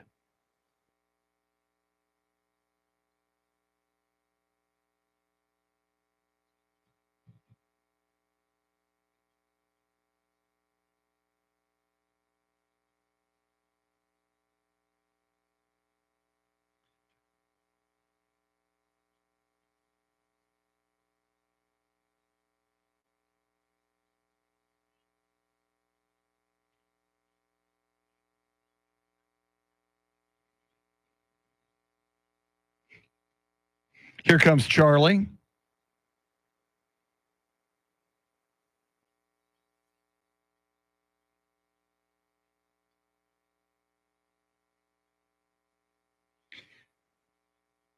Tracy, that is interesting about whether or not Greg Abbott offered condolences on the 2-year anniversary. Good morning, Eric.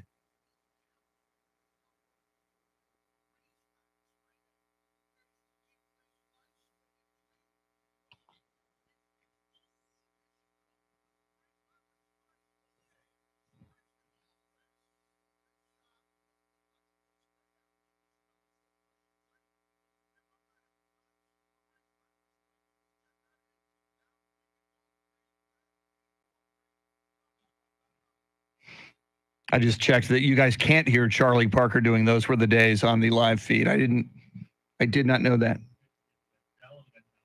Bell and Jonathan, thank you for that. Let me write that down.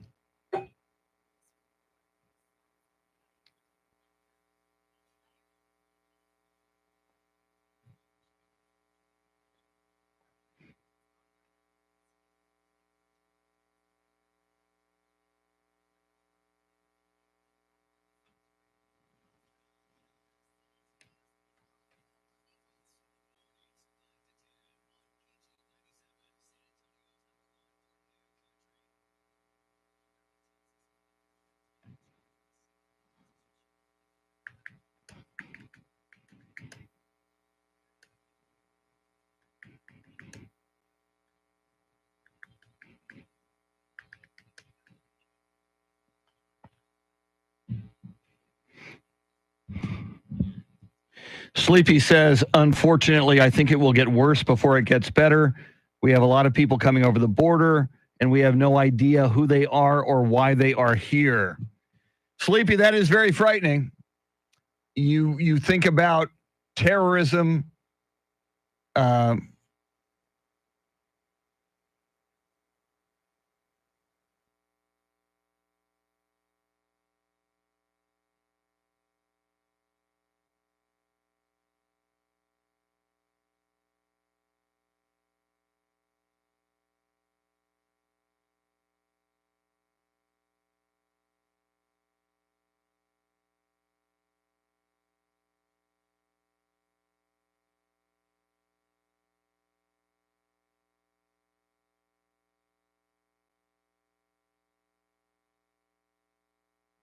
Well, Bob Dylan is 83. I just heard Charlie Parker say that on Those Were the Days.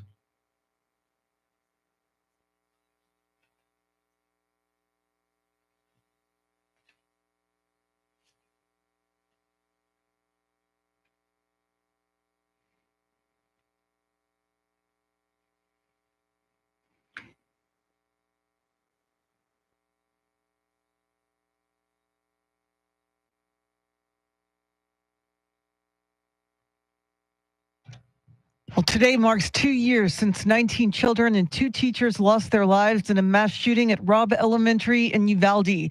Early voting for the Tuesday primary runoff ends today, and hurricane season is a week away, and it's looking like it'll be a busy one. We'll have details coming up. Right now, traffic and weather together.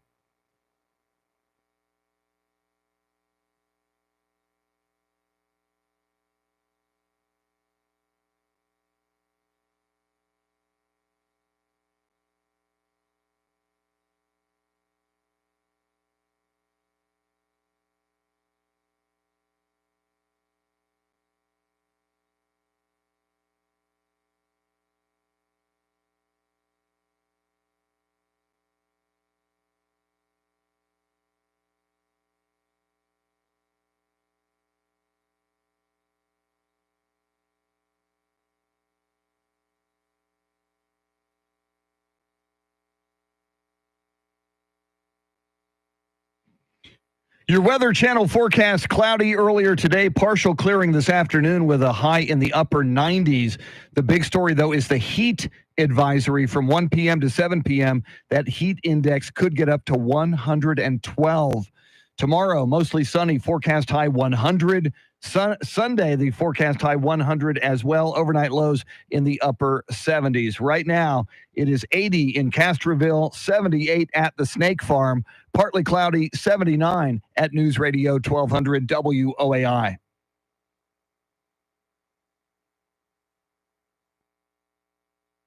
San Antonio's first news on this second anniversary of the Robb Elementary School shooting in Uvalde that took the lives of 19 children and 2 teachers. She's Charity McCurdy. I'm Chris Duell. Mr. T on vacation. He will be back next week. We have asked you if you would like to share your thoughts on the free iHeartRadio app on the Talkback feature. You are certainly welcome to do so, and we will share your thoughts with the rest of us over the airwaves and on the iHeartRadio app as well. Let's go to the talkbacks. This is Bell.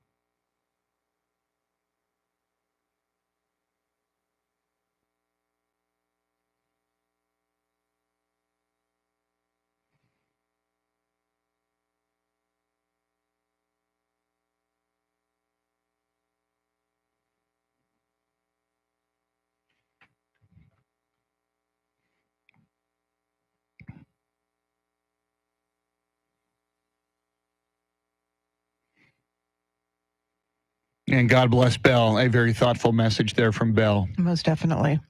Let's play one more. Let's listen to Jonathan.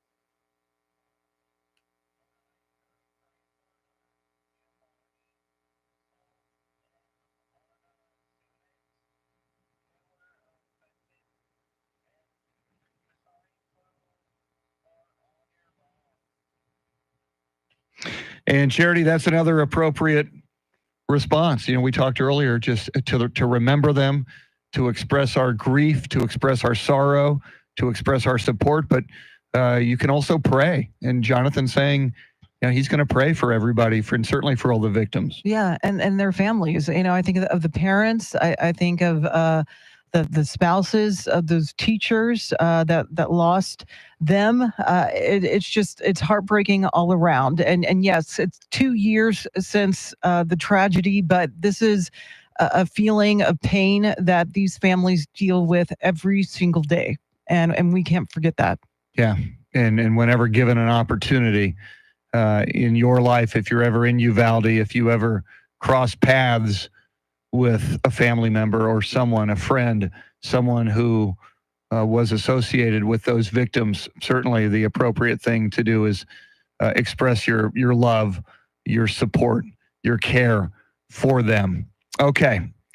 Coming up at the top of the hour, Charity will have all the big stories you need to know about. And then at 7:10, we will observe a 21-second moment of silence in honor of the victims. We'll read their names as well. But let's get a look at your weekend.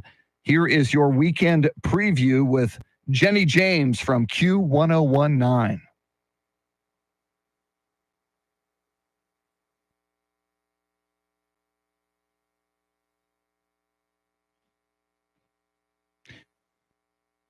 Eric, you should hear now.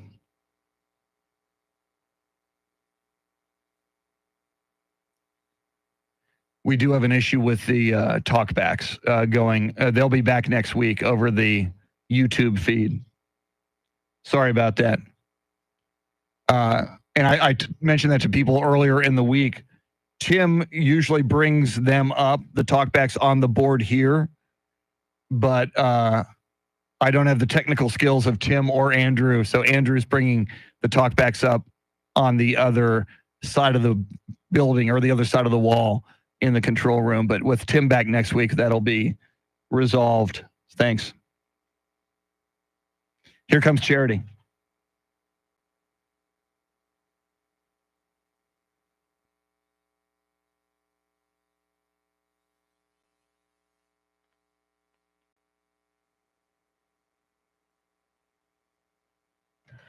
Seven o'clock is our time. San Antonio's first news. It is Friday. Good morning. I'm Charity McCurdy. Among our top stories, vigils are planned to mark today's 2-year anniversary of the Uvalde school shooting. A Trump rally attracted thousands in the Bronx, and the Atlantic hurricane season is expected to be a busy one. Details ahead. First, traffic and weather together every 10 minutes in mornings.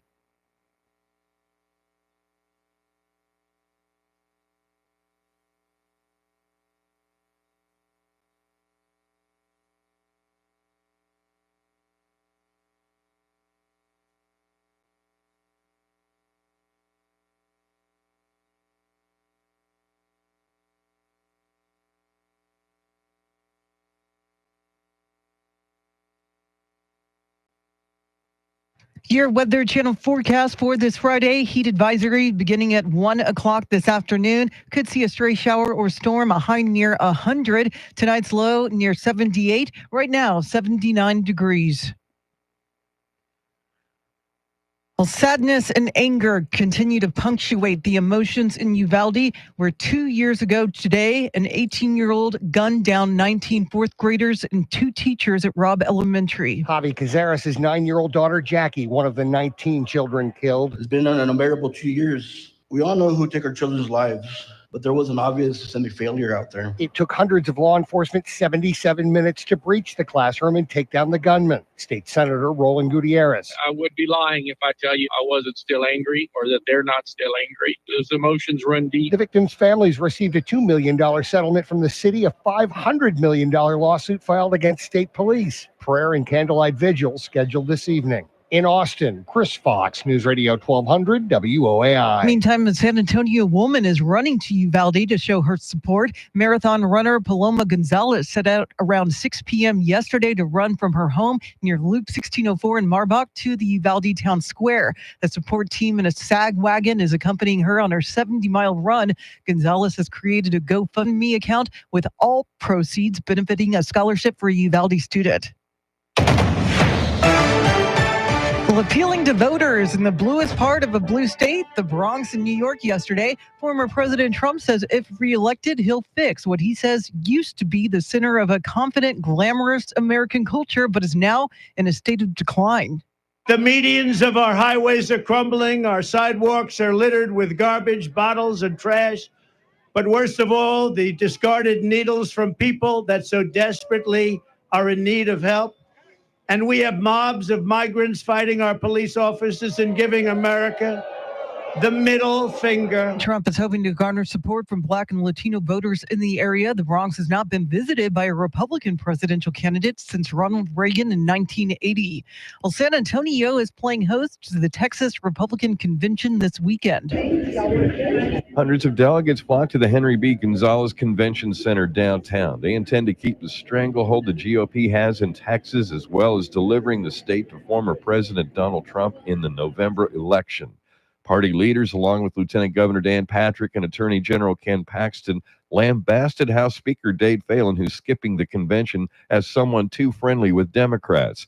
Today, the convention will vote on whether or not to end open primaries in Texas that would require legislative approval. Eric Lycum, News Radio 1200 WOAI. A local attorney is accusing San Antonio City Councilman Mark White of abusing his position to interfere with a private custody case. Martin Phipps has filed an ethics complaint with the city, claiming White had sent San Antonio police and Bexar County deputies to Phipps' home late last month to remove his daughter. The complaint says White's wife is an attorney for Phipps' ex-wife. White dismisses the claim as frivolous. Well, thousands of doctors from across the country have sent a letter to the Supreme Court asking justices to uphold a federal law that allows emergency room abortions when they're needed to stabilize patients. We don't have time for this decision to go to the hospital ethics board or the hospital legal team to figure out if anyone's going to get arrested. Dr. Audrey Nath at the University of Texas Medical Branch says these life or death situations happen more than people realize, but the Dobbs decision made it more complicated, especially in states like Texas where there is a ban on abortions. The campaign, organized by the left-leaning Committee to Protect Healthcare, argues that doctors need the right to practice medicine without political interference. Well, a border bill has failed again after the Senate called for a vote on legislation that already failed to pass earlier this year. The vote was 43 to 50. Alaska Republican Senator Lisa Murkowski was the only Republican to vote for the border legislation that had failed earlier this year. They aren't saying what's wrong with this bill. They were supportive of it. But Republicans, including the GOP senator who helped write the thing, James Lankford, said a day earlier that Democrats were just using the bill as a prop. My focus is, okay, we all know these are going to fail. What will pass? Let's actually sit down and be able to work this out. But other Democrats, like Nevada Senator Catherine Cortez Masto, said it was former President Trump who derailed the bill earlier this year. He would rather use the border chaos for political gain rather than actually solving the problem. Jessica Rosenthal, Fox News. Well, hurricane season is a week away, and it's looking like it's going to be an active one. NOAA predicts the most aggressive hurricane forecast ever, including 17 to 25 named storms, 8 to 13 hurricanes, and 4 to 7 major Category 3 or stronger storms. Well, U.S. Attorney General Merrick Garland says he believes it's time for Americans to stop paying the price for Live Nation's monopoly, and it's time to restore competition to the entertainment industry. The Justice Department wants to break up Live Nation and Ticketmaster. The DOJ, along with 30 state attorneys general, filed an antitrust lawsuit against both companies. It claims fans pay higher prices because of their control over ticketing for live events, ownership of concert venues, and management of hundreds of artists. Attorney General Merrick Garland says the companies have threatened and retaliated against venues that work with rival promoters and ticketers, and they've locked performers into exclusive agreements. That report from Fox's Grady Trimble. It is 7:06, news at the top and bottom of every hour, along with breaking news as it happens. I'm Charity McCurdy, traffic and weather coming up.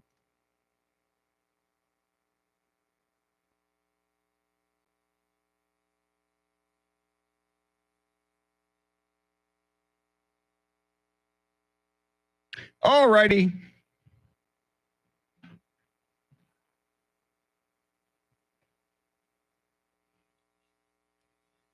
Hello to everybody on the live stream.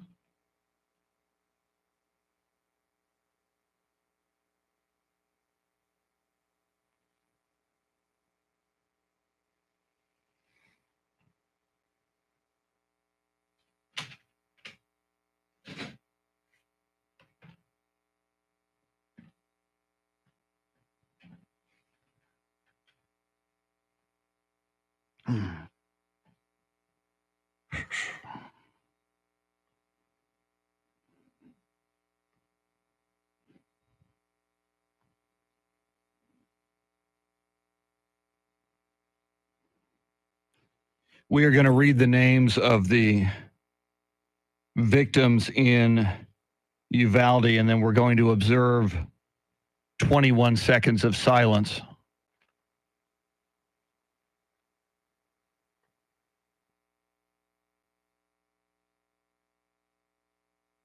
What purse are you talking about, Travis? I don't see a purse. Is that you mean my computer bag? It's a computer bag, and I've got another, like a shopping bag.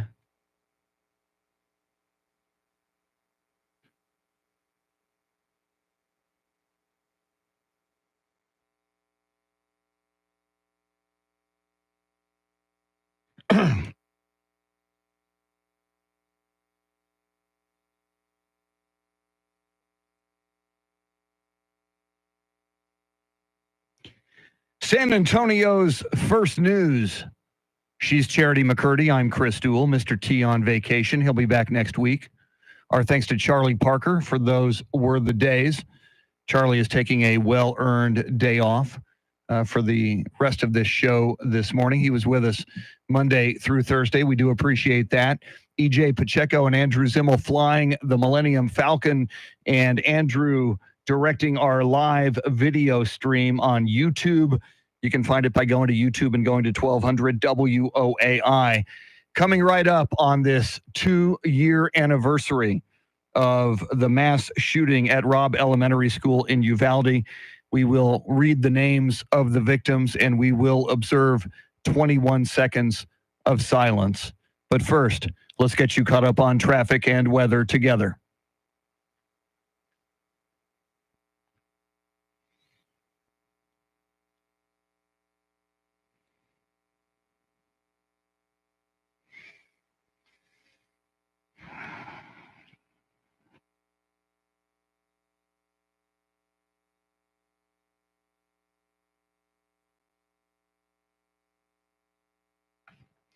Your Weather Channel forecast: cloudy early, partial clearing this afternoon with a high in the upper 90s, but a heat advisory. Be very aware this afternoon between 1 and 7 p.m. That heat index could get up to 112.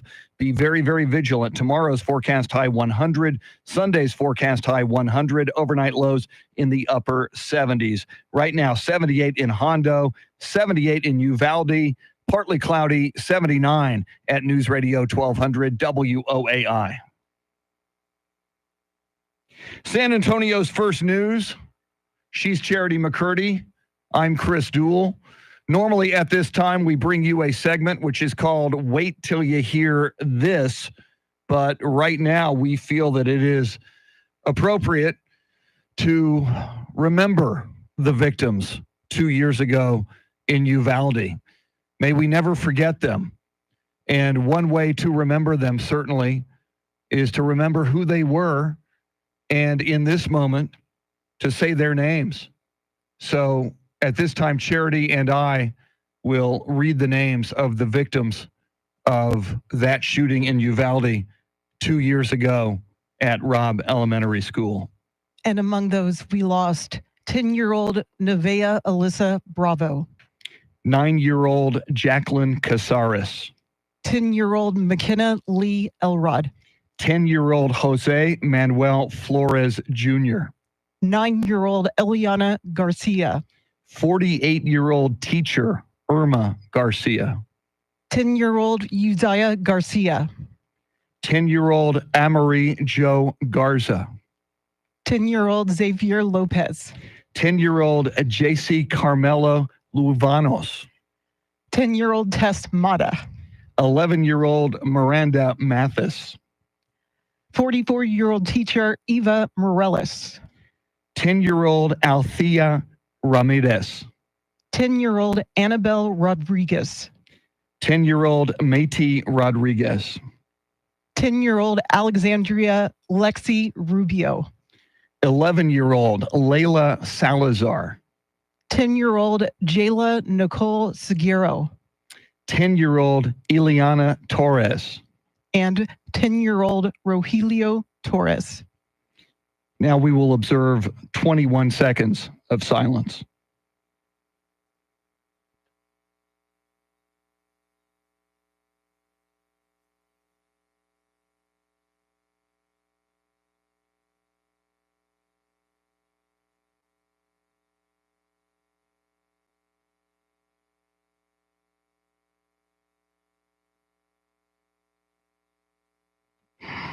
God bless the victims in Uvalde.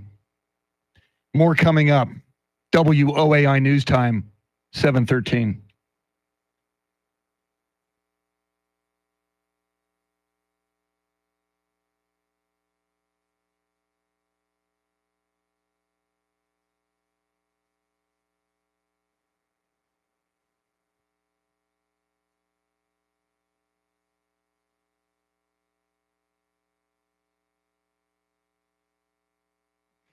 M1A1 Abram, welcome in. Haven't seen you in a while. Welcome.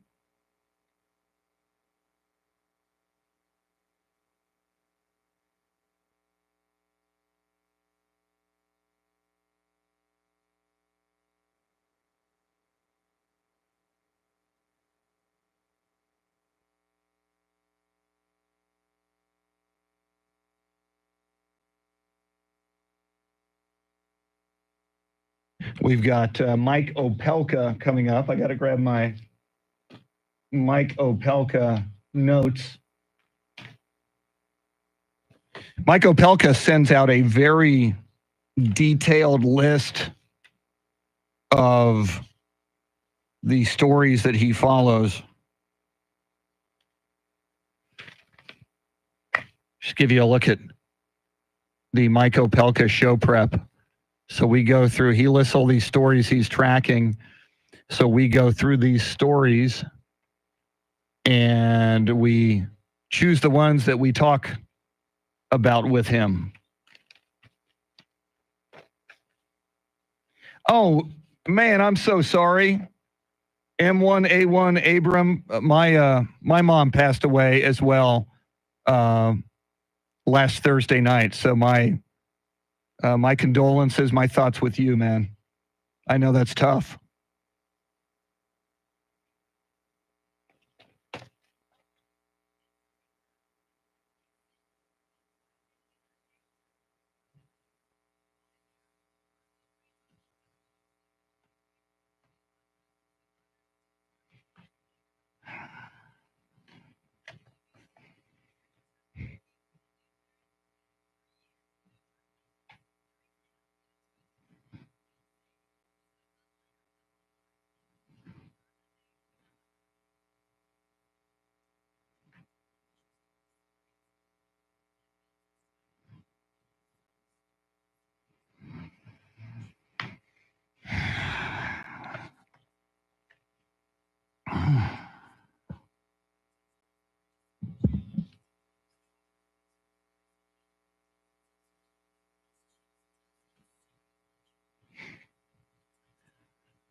Just ahead of headlines, traffic, and weather together.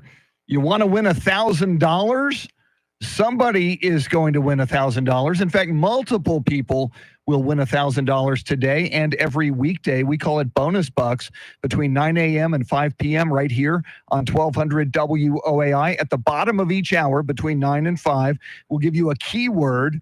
You take that keyword to the website, WOAI.com. You enter it. You are in the running for $1,000. Somebody does win $1,000 each hour, 9 a.m. to 5 p.m. during the weekdays right here. Coming up, Mike Opelka from the Pure Opelka podcast. But first, Charity McCurdy, what stories are you following? It is an emotional day in Uvalde and across the state of Texas as we mark 2 years since the Robb Elementary mass shooting that left 19 children and 2 teachers dead. Former President Trump vowed to save Deep Blue New York City during a massive rally in the Bronx, and the upcoming hurricane season, which is a week away, is expected to be a busy one. We'll have more coming up. Right now, traffic and weather together.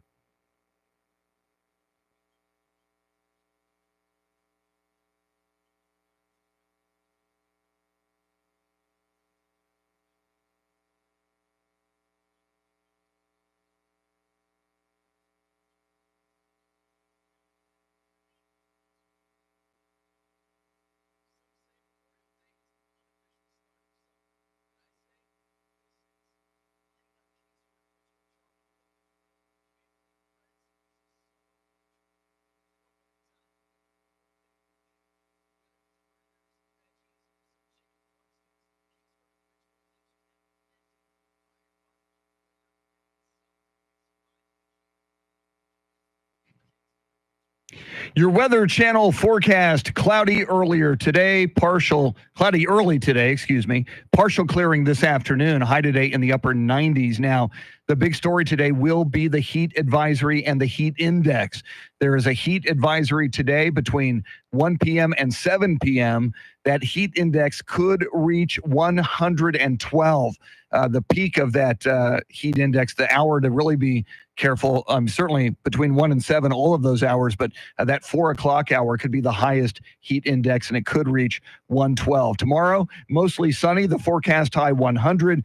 Sunday, morning clouds, afternoon sun. The forecast high on Sunday, 100 as well. Overnight lows in the upper 70s. Right now, 80 in Von Army, 78 at Canyon Lake, partly cloudy, 79 at News Radio 1200 WOAI.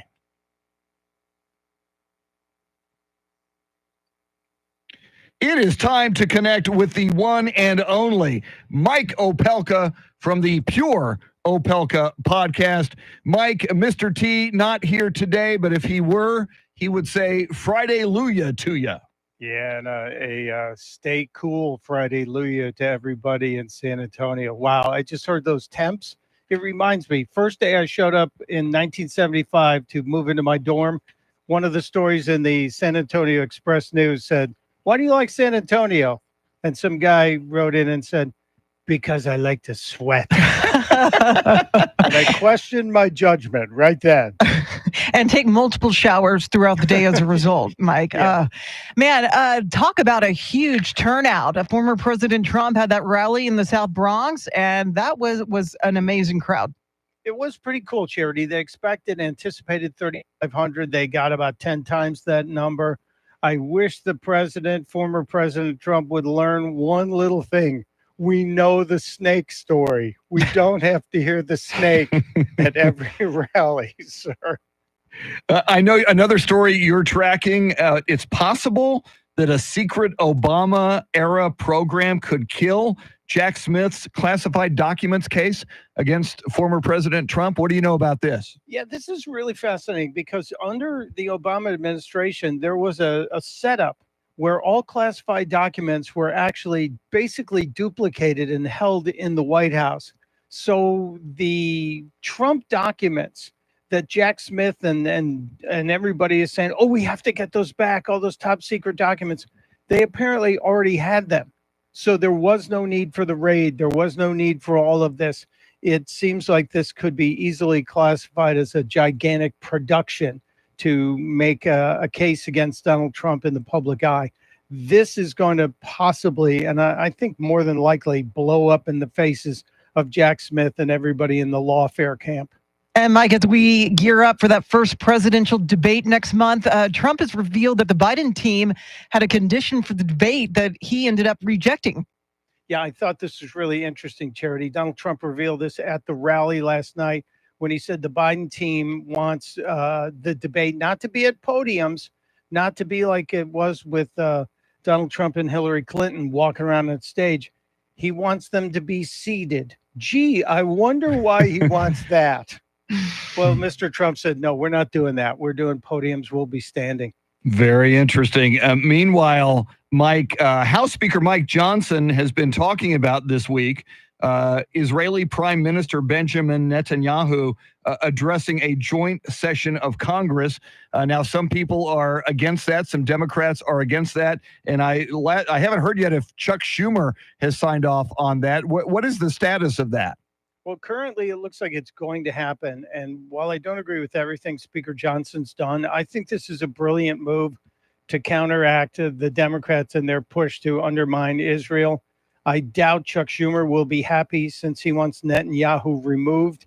But I give a big point to Speaker Johnson on this one. It forces the squad's hand. It forces Schumer's hand.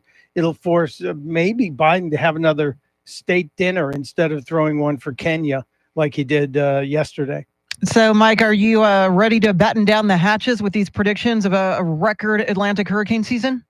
Charity, the only thing I'm doing is looking to see if there's a hurricane betting site. Because you can bet on everything. You can bet on a pat of butter sliding down the wall in the cafeteria these days. But the prediction that Florida's going to get hit with a record number of hurricanes, every time this comes out, what does it do?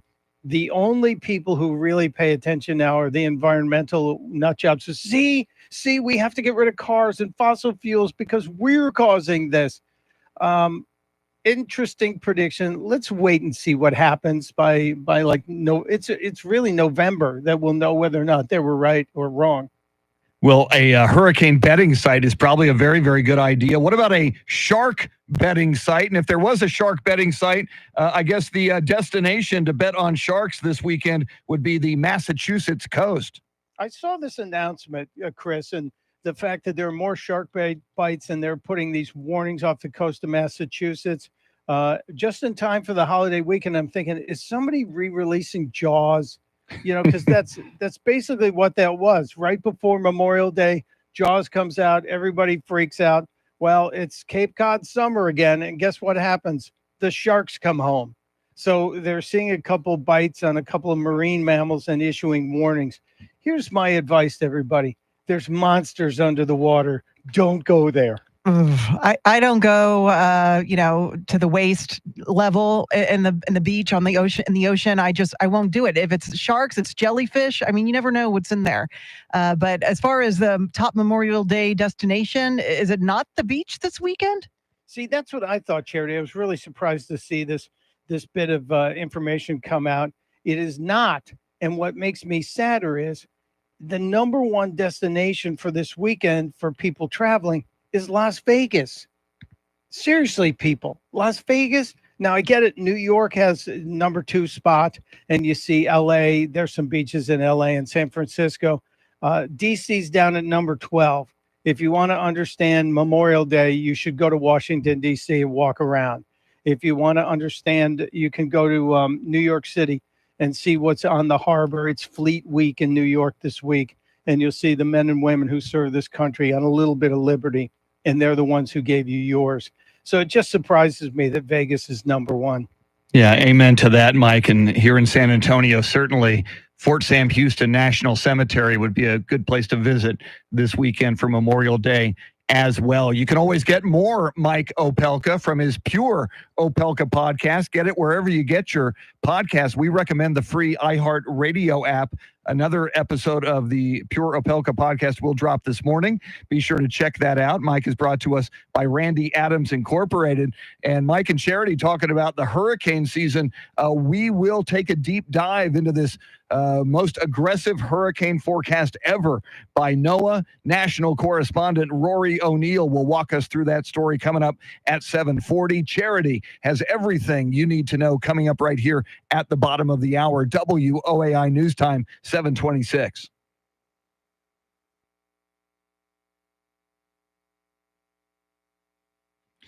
Welcome in, Mo. Good morning.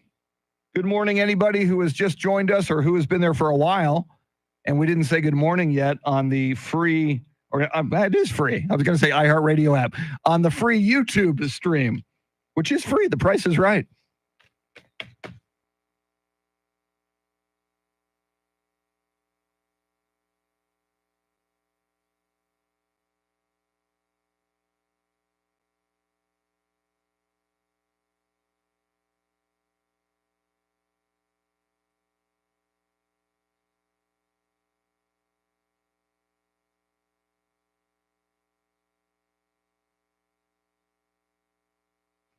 We're answering a text from Randy Beamer. Randy's going to join us at 8 o'clock, so we're going to figure out what he wants to talk about.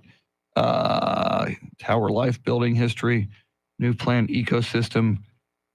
Okay, let's do this.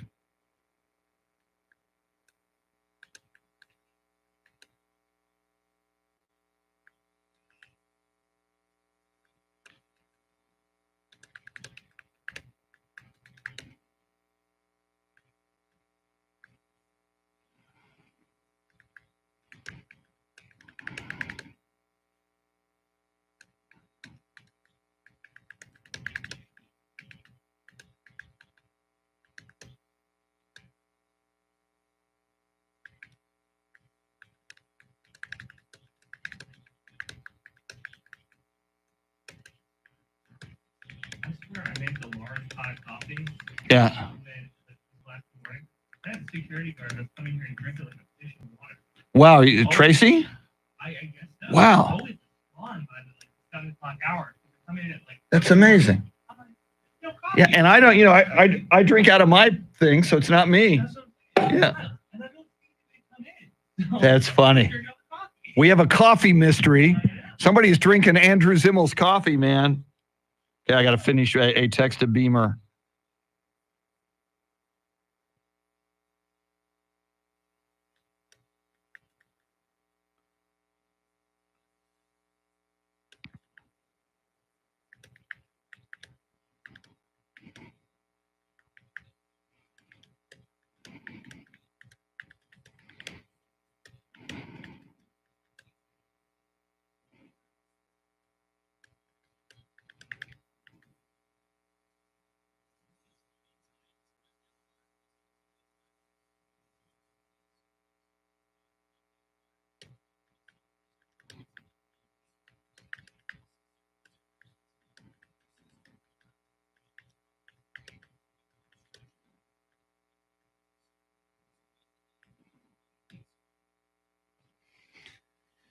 All right. Charity has everything you need to know. Yeah, coffee stealing at iHeartRadio. What the hell, Travis? Andrew Zimmel. The coffee pot is gigantor. So whoever is guzzling Andrew Zimmel's coffee, we're going to get to the bottom of this. And suspect number one is Tracy, the security guard. Tracy just sauntered out of the building because they changed shifts at 7. Water park is a good idea, Tim.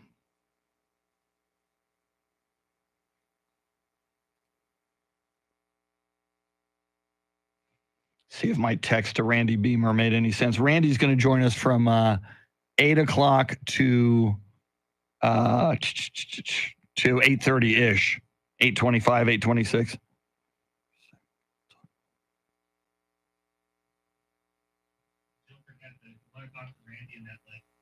Yeah. All you have to do is turn the phone off, the phone pod off, get it out, turn it back on, you can talk to them during the break. I may have you walk in here and do that because I'd hate to screw it up or drop him or. Okay, perfect.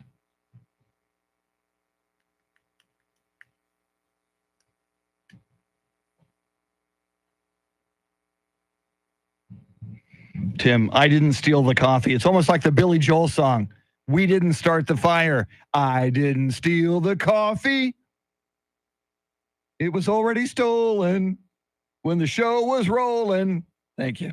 It's the reason why I don't sing. There's a reason why I'm not a songwriter.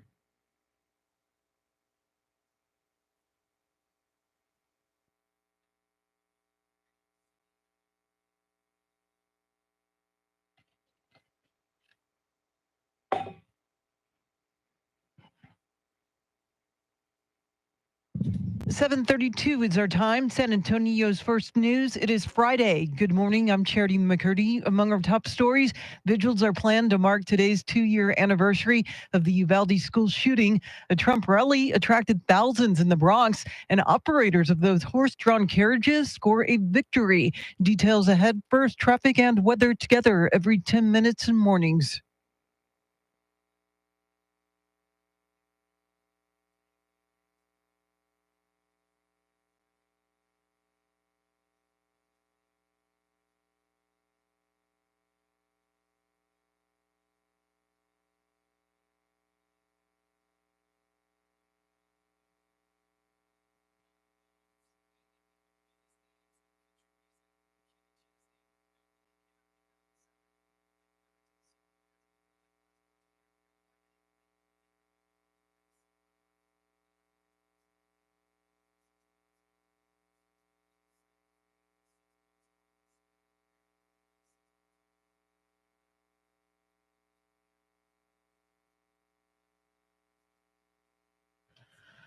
Your Weather Channel forecast for this Friday. Heat advisory from 1 to 7 p.m. Partly cloudy, a stray shower or storm possible, a high near 100. Tonight's low near 78. Right now, 79 degrees.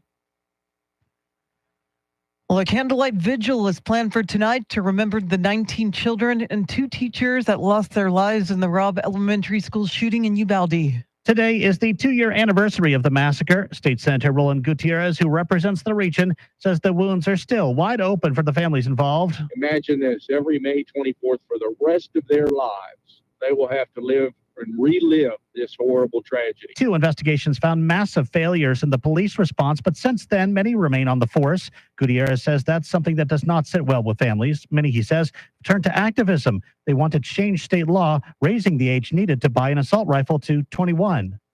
I'm Michael Board. A member of the Biden administration will be present in Uvalde today. Last September, President Biden created the Office of Gun Violence Prevention, overseen by Vice President Kamala Harris. The office's deputy director, Robert Wilcox, is expected to join Uvalde residents today at the vigil. Meantime, the San Antonio Ultra Marathon runner is also honoring the victims. At 6 p.m. Wednesday night, San Antonio Children's Hospital pediatric nurse and distance runner Paloma Gonzalez started on her estimated 70-mile journey from her home near Loop 1604 in Marbach to the Uvalde Town Square. She's being accompanied by a support vehicle to ensure her safety. As she commemorates the second anniversary of the shooting, she's also raising money for a Uvalde student scholarship through a GoFundMe account. Eric Lycum, News Radio 1200 WOAI. Well, former President Trump rallied in the Democratic stronghold of New York City, hoping to win new support. Fox's Gernal Scott has more on Decision 2024. Former President Trump spoke to a crowd of thousands in the South Bronx as he spent time out of a courtroom and on the campaign trail. His main target was the man he hopes to replace at the White House. Joe Biden is not getting the job done for the Bronx. He's not getting the job done for New York. And he's not getting the job done for America. He is incompetent. Not since Ronald Reagan in 1984 has a Republican presidential candidate won New York State. Among those joining the former president was Florida GOP Congressman Byron Donalds, rumored to be on the vice presidential shortlist. In New York City, Gernal Scott, Fox News. President Biden, meantime, is strengthening the U.S. partnership with Kenya as that country prepares to deploy a force to Haiti. President Biden intends to designate Kenya as a major non-NATO ally, citing the country's cooperation on combating terror groups, ISIS and al-Shabaab, and leadership in sending peacekeeping forces around the world. Very grateful for President Ruto's leadership here, multinational effort, but Kenya's willingness to really lead this matters. President Biden thanking Kenya's President William Ruto for deploying 1,000 police officers to Haiti as part of an international force to quell gang violence in the country. The U.S. is not committing troops, the president says, but is providing about $300 million in material and logistical support. At the White House, Jared Halpern, Fox News. A city council board is giving its support to San Antonio's horse-drawn carriage operators. The city's thinking about banning the carriages altogether or just in the downtown area. Carriage companies say they'd be put out of business either way. The Transportation Advisory Board voted to recommend City Council to consider keeping the carriages in San Antonio and especially downtown. The board does not have the authority to require the City Council to follow its recommendations. Well, there's a second confirmed case of the bird flu in humans. The first case was in Texas. Now the CDC says a second bird flu case has popped up in Michigan. Trent has public health experts worried. Dr. Gerald Parker at Texas A&M says we need to be ready for another pandemic. Should be doing much more right now to kind of test our planning assumptions in case this were ever to go human-human transmission. Right now, it's only dairy workers who are catching it from cows, but wastewater surveillance suggests the virus may be more widespread than we realize. I'm Rex Oates, News Radio 1200 WOAI. It is 7:38. Traffic and weather together in a minute, but first, to check of your money in the world of business, Scott Carr is live at the Bloomberg News Desk.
All right, thanks, Scott. News at the top and bottom of every hour, along with breaking news as it happens. I'm Charity McCurdy. Here's traffic and weather.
Oh,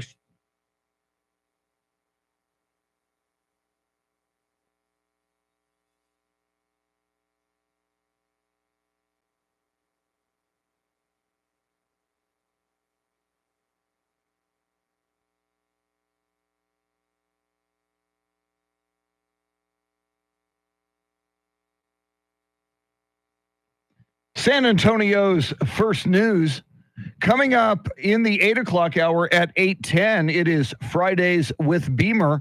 Randy Beamer will join us, and we will get his perspective on this 2-year anniversary of the mass shooting at Robb Elementary School in Uvalde. But right now, let's talk about what is a big story and what could be a big story for many months to come. That is hurricane season and the forecast by NOAA that says we could have a very, very intense hurricane season. National correspondent Rory O'Neill is tracking that story. Rory, what do we know about the hurricane season forecast? Yeah, the numbers are bad. NOAA released their forecast for the season that starts June 1st. They predict 17 to 25 named storms this year, 8 to 13 of those becoming hurricanes. Of those, 4 to 7 could become major hurricanes, category 3 or stronger.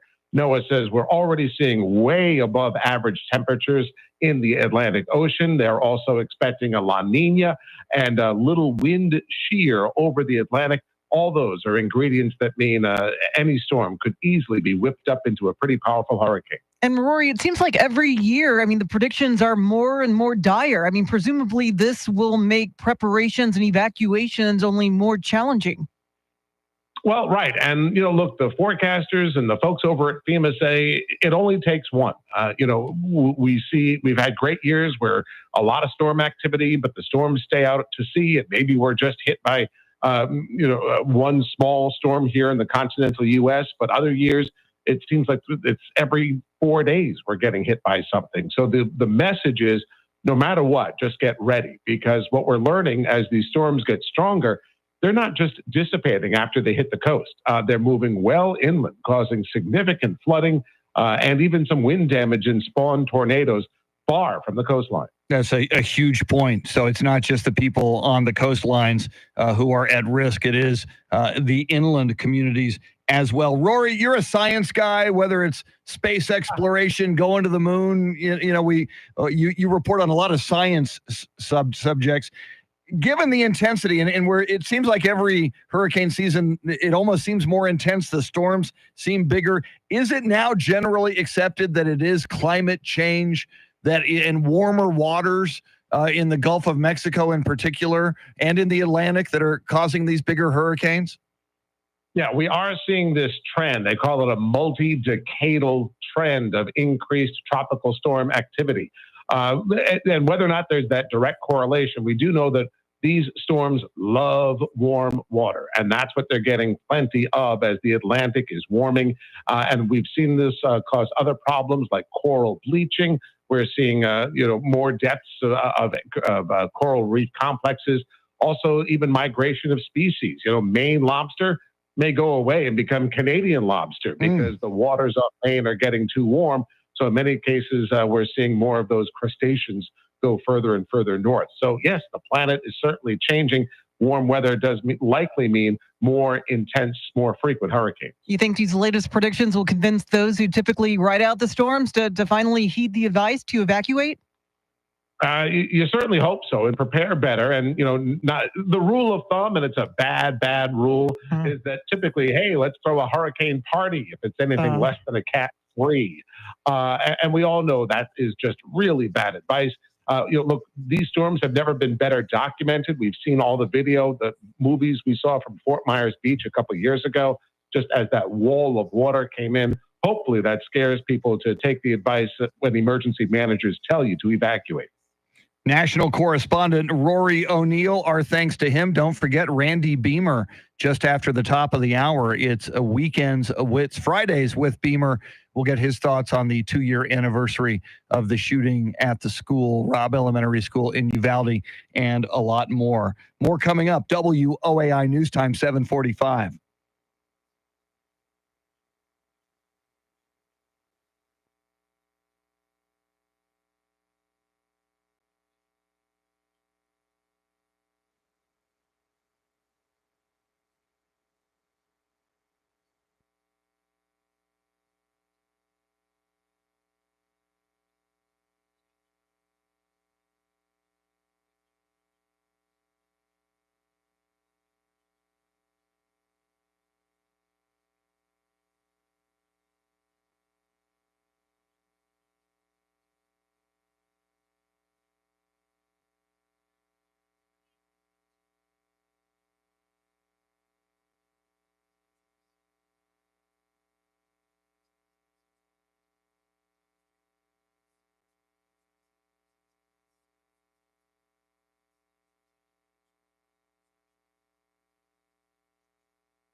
There is Andrew Zimmel, Ingenuity. the toast of Austin Sports Talk Radio, soon to be the toast of Ticket 760 Sports Talk Radio, and then nationally syndicated. Move over, Colin Cowherd. One day, Chris, one day. Yes. Dang. You know, I always wonder because I whisper to Charlie and he can't hear me. And so I wonder because this thing is like blasting so loud. Oh, let me lower that a little bit. I got it. 'Cause there's a deal here too. Yeah, he has me pump it for him. Yeah. And sometimes I forget it and leave it. See, what I do when it's loud, I just back off my head, Yeah. because they're little tiny ones. Yeah. I just move them further back. Tough time. So It's so strange because like you can hear the station in your ear and then you know what I mean? It's Yeah. crazy. Ugh. So check out Andrew's retro Mhm. Spurs Fiesta Colors logo. Very nice. Thank you. Try my best. That work for you? Yeah. Get the U-Ball. Yeah. I am a big fan of the split screen. Yeah. Yep.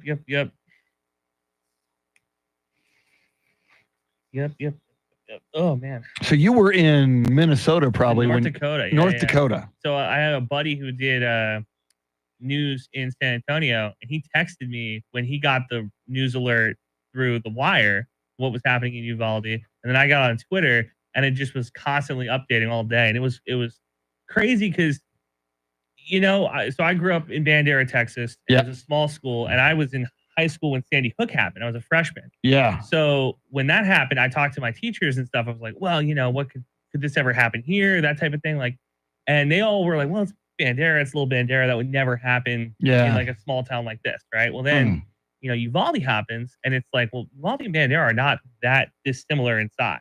Yeah. So it really hits home there, but also, being so far away from Texas, you kind of feel like a tragedy happens in like your backyard and you're not there. Yes. So like there's that part of it too. So I was very emotional. Yeah. Very, very, very emotional about it. Yeah. When you started to see the faces of those kids, No. I mean, that just, my God, that made it all the more gut wrenching. Well, it goes from tragedy to just like anger because then you see the faces of the kids, you see the parents, Mhm. you're just heartbroken. And you and find out then- about the police response. Then you see the police response, Mhm. and that was like the part that is just like you have all these different emotions. You're angry at the shooting. You're angry that like lives could be taken, and then you're now angry that people didn't do really anything. Or, Yeah. Yeah. clearly not enough. Eric says, good to see you, Andrew. Here we come.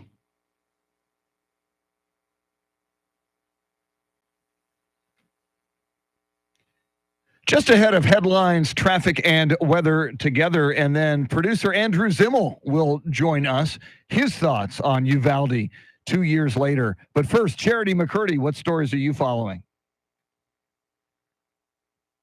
Well, here are some of the headlines we are following. Chris, a vigil is planned in Uvalde today to mark 2 years since 19 children and 2 teachers lost their lives in that mass shooting at Robb Elementary.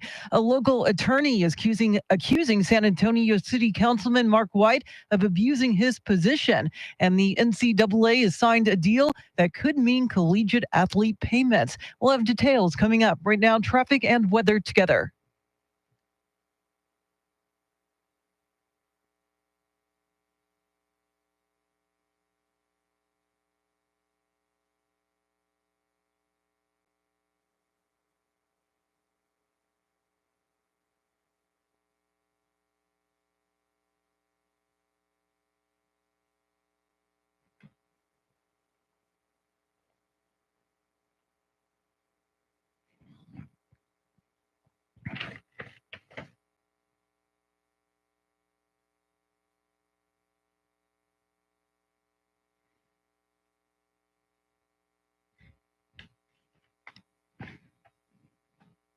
Your Weather Channel forecast, cloudy early, partial clearing this afternoon, high in the upper 90s.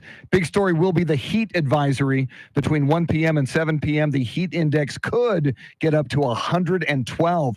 Tomorrow's forecast high 100. Sunday's forecast high 100. Overnight lows in the upper 70s.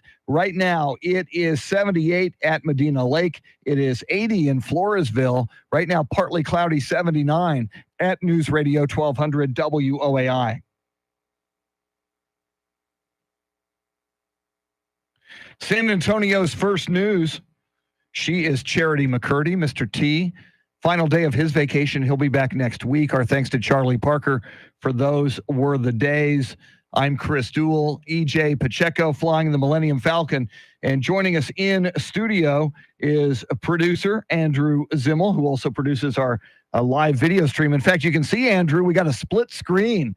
We are high tech right now on YouTube. Go to 1200 WOAI on YouTube. I want to remind everybody, Randy Beamer will join us at about 8:10 this morning. We'll do the whole half hour with Randy. It is Fridays with Beamer. Want to get his perspective. He was in Uvalde not long ago for an event. So he's talked to the people in that town. We'll get his thoughts. And Andrew Zimmel, Charity and I were talking off air about your perspective. You know, Charity is a mom of 2 young kids. Obviously, this Uvalde story impacts her viscerally. I'm an old guy. You're a young guy. You're 26 years old. You're from a relatively small town, about the same size as Uvalde. You're from Bandera, Texas. First question, 2 years ago today, where were you when you heard the news? So I was a sports director in North Dakota, Chris, when I was seeing the news. I had a buddy who worked in TV news in San Antonio. So he was texting me about like, hey, are you seeing this? And then I get on Twitter and I'm seeing all of the updates as they come in. And you start seeing the photos of the parents before you start seeing the photos of any of the victims. And you're just hoping and praying that nothing has happened, that maybe it's just, you know, an accidental fire alarm or something like that. And as it comes out, okay, it is a shooting. Okay, it is at a school. Okay, it is an elementary school. And your heart just breaks, because I was in high school when Sandy Hook happened, and that was 10 years ago now. And I remember thinking to myself, well, could that happen in Bandera? And I had teachers and friends that were like, well, it would never happen in Texas. It would never happen in a town like Bandera. And, you know, Uvalde, not that dissimilar. So all of those thoughts come rushing to your head, and you think, okay, I have a brother who's in high school at this time. Like, could that happen there too? And you have all these pent up emotions, all of these just heartbreaking emotions. And then you start seeing the response from the police and the lack of response. And it just, you have all of these different emotions going on at the same time. And it was terrible, because on top of all that, it's in your backyard and you're not home, you know? So you feel like you should be doing something. You wish you could do something. You can't do anything. Yeah. And, you know, it's one of those tragedies that will stick with you forever. And of course, Andrew, you don't have kids of your own right now, but what was your thought process when thinking about, I don't know, one day, you know, I'm going to have kids of my own in school, and, you know, you got to have concerns about their safety moving forward following this. Oh, 100% Charity. And you think, like, because you have younger kids, and I imagine every time a new parent is like, okay, what am I bringing into the world, right? You're hoping you're bringing something, you know, great, and you're hoping you bring them into a great world. And an event like this happens, and you think, like, how great is the world that I potentially would bring my kids into? And that's what I think is one of the many horrible aspects of this. And I was telling people on the live video stream earlier on YouTube, Charity and Andrew, when I was a kid, there was the one awful story from Austin, August 1st, 1966, Charles Whitman shooting people from the clock tower at the University of Texas. But that was an aberration. That was insanity. That never happens. And throughout my childhood and my high school, it never happened again. So as I went to Glen Oaks Elementary School in San Antonio and Pat Neff Middle School in San Antonio, and I went to Holmes High School in San Antonio, there was never, ever a worry, a concern that somebody might bring a gun to school, even though a lot of kids, there were hunters in their families, and they go hunting with their dad on the weekends. There was still no concern about a gun being brought to school, and certainly no concern about a mass shooting. I feel bad for the kids, Charity, your kids, and Andrew, the kids you may bring into this world, that they're gonna live in a world where they have to worry about this happening at their school. Well, I can tell you, Chris, like, school's not safe. There's been church shootings, movie theater shootings at colleges. It's like there's no shootings at Walmarts, and it's happened in Uvalde, it's happened in El Paso. So you think to yourself, like, is there anywhere safe? Is there any sanctity? Is there any place that I could potentially have a family or raise a family where this wouldn't happen? It seems like there's no corner that's left untouched. Do you feel like much progress has been made 2 years later in terms of mental health or the changes that need to be made to prevent another tragedy? I don't know. I don't think so. Not the changes that we would like to see. Because what you would like to see is you'd like to see this never ever happen again. That no child feels unsafe going to school. That no parent feels unsafe sending their kid to school. But I don't. And Charity, I think you would agree. You can't say that right now, can you? No, I think there has been some movement in the right direction, but I don't think the meaningful changes have happened yet. And that's what these families, these victims' families, are still fighting for. Yeah, you see these circular memes on social media after a mass shooting. You know, it's outrage, it's sadness, then it's thoughts and prayers, and then it's back to normal until the next shooting. Hopefully that won't continue to be the case. Hopefully, as a people, as a nation, as a culture, we will make progress in this regard. Randy Beamer will join us just after the top of the hour. Charity McCurdy with all the big stories you need to know about on this Memorial Weekend Friday coming right up. WOAI News Time, 7:57.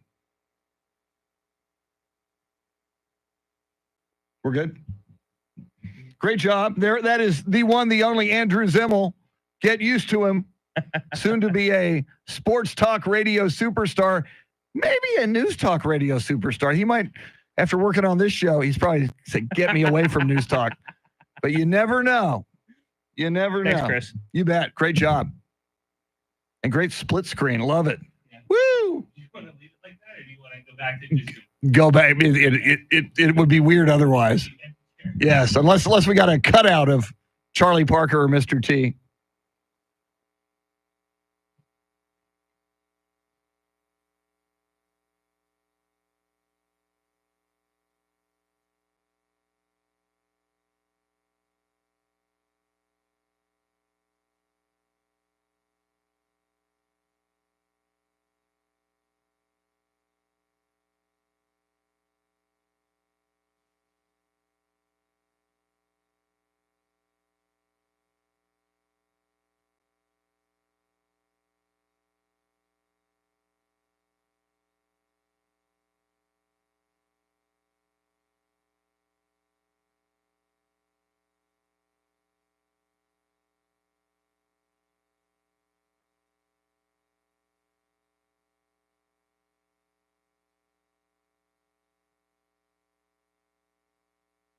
All right. We're about a minute or so away from Charity. Tommy's out of here. Got to fire up the weed eater. Tommy, you're probably already gone, but if you're still here, thanks for hanging. Thanks to everybody in here. I see 34 at the moment watching us on the live stream. Thank you for hanging out with us. We're doing this more and more, or actually we're doing this all the time now, from 5 a.m. to 9 a.m. On the YouTube stream that you have found. So we appreciate your hanging out with us. We'll cut to Charity here in a moment. Randy Beamer will be on the phone line. You should be able to hear Randy.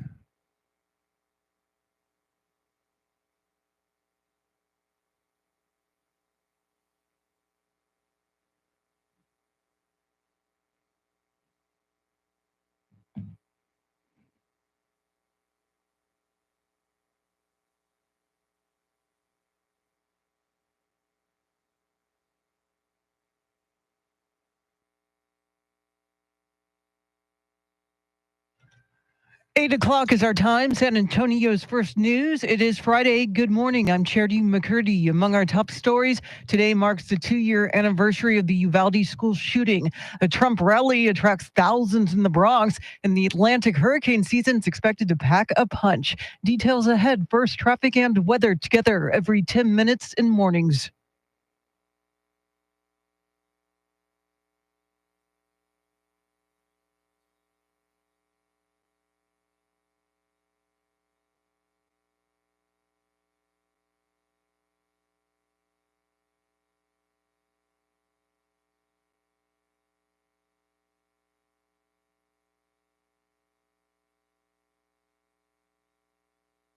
Your Weather Channel forecast for this Friday. Heat advisory in effect from 1 to 7 p.m. Partly cloudy, could see a stray shower or storm, a high near 100. Tonight's low near 78.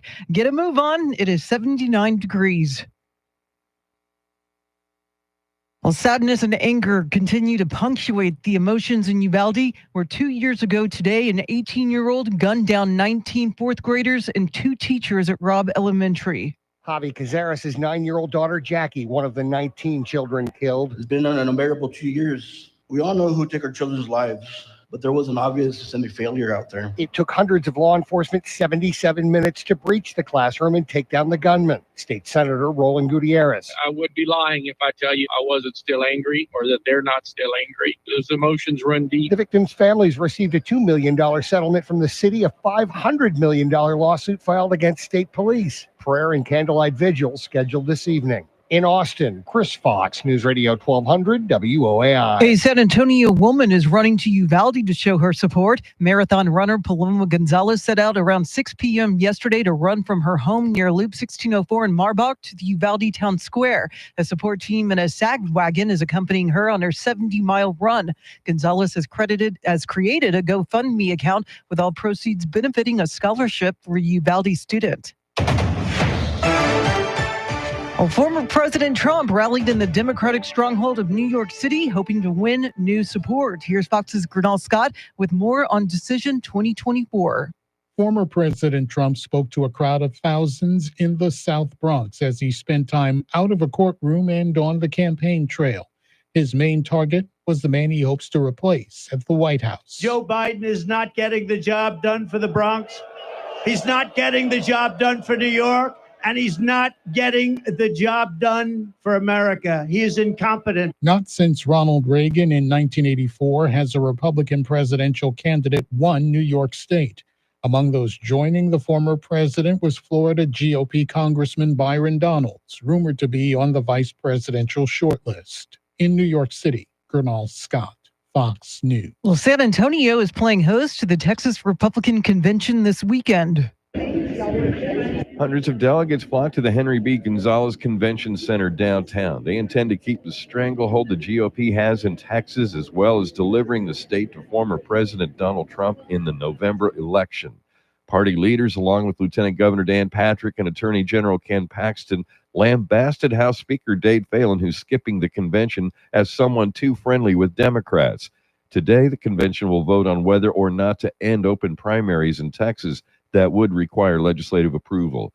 Eric Lycom, News Radio 1200 WOAI. Thousands of doctors from across the country have sent a letter to the Supreme Court asking justices to uphold a federal law that allows emergency room abortions when they're needed to stabilize patients. We don't have time for this decision to go to the hospital ethics board or the hospital legal team to figure out if anyone's going to get arrested. Dr. Audrey Nath at the University of Texas Medical Branch says these life or death situations happen more than people realize, but the Dobbs decision made it more complicated, especially in states like Texas, where there's a ban on abortions. The campaign, organized by the left-leaning Committee to Protect Healthcare, argues that doctors need the right to practice medicine without political interference.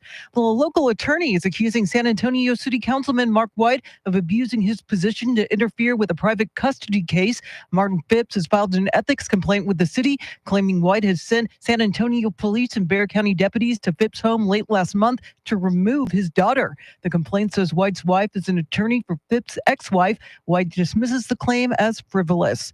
Well, hurricane season this year is expected to be active and perhaps dangerous. Here's Fox's Eben Brown. The Atlantic hurricane season is expected to be very active, meaning more storms and more chances of landfalls.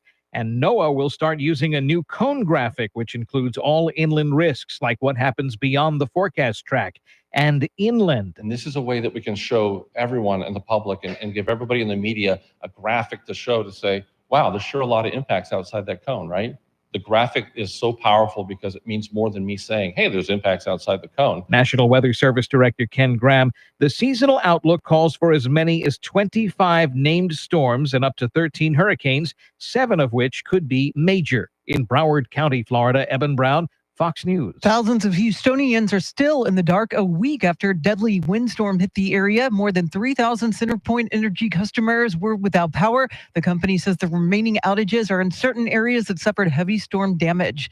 Well, a documentary about the Beach Boys is landing at Disney Plus. We used to sing three-part harmony in the backseat of the car, and that's the birth of the brothers singing together. The Beach Boys documentary is a celebration of the legendary band that revolutionized pop music, drove thousands to Southern California, and created a sound that personified the California dream. But of course, there were obstacles in the way. The film details those obstacles and how Brian Wilson answered those with creativity. Brian put together textures that no one had ever put into popular songs before. He did it first. The doc traces the origins of the band and features never-before-seen footage and all-new interviews. Michelle Polino, Fox News. It is 8:06, news at the top and bottom of every hour, along with breaking news as it happens. I'm Charity McCurdy. Traffic and weather coming up.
Randy Beamer coming up.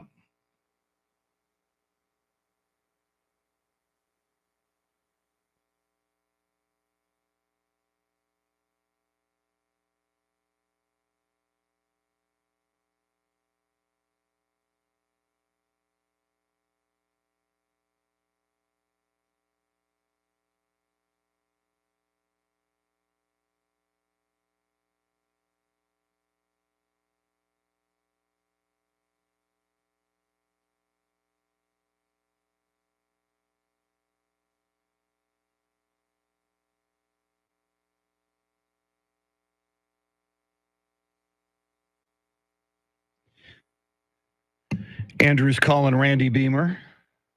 We do Randy every other Friday. We do Fridays with Beamer. He's one of our favorites, obviously.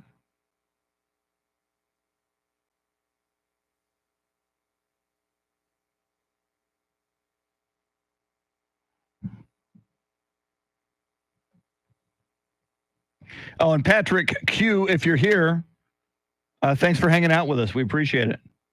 Patrick discovered the YouTube stream for the first time this morning. Good to have you.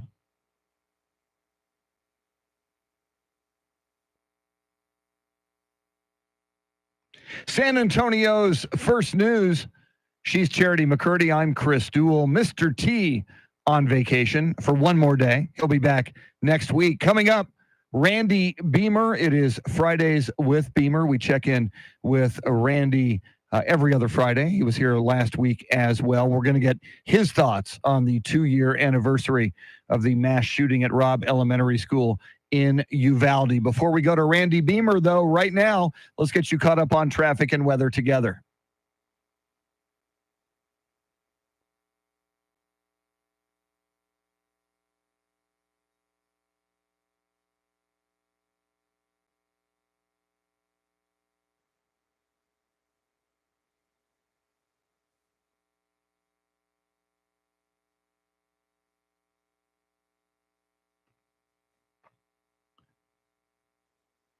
Your Weather Channel forecast: cloudy early, partial clearing this afternoon, high in the upper 90s. But the big story, the heat advisory today. Be very vigilant between 1 p.m. and 7 p.m.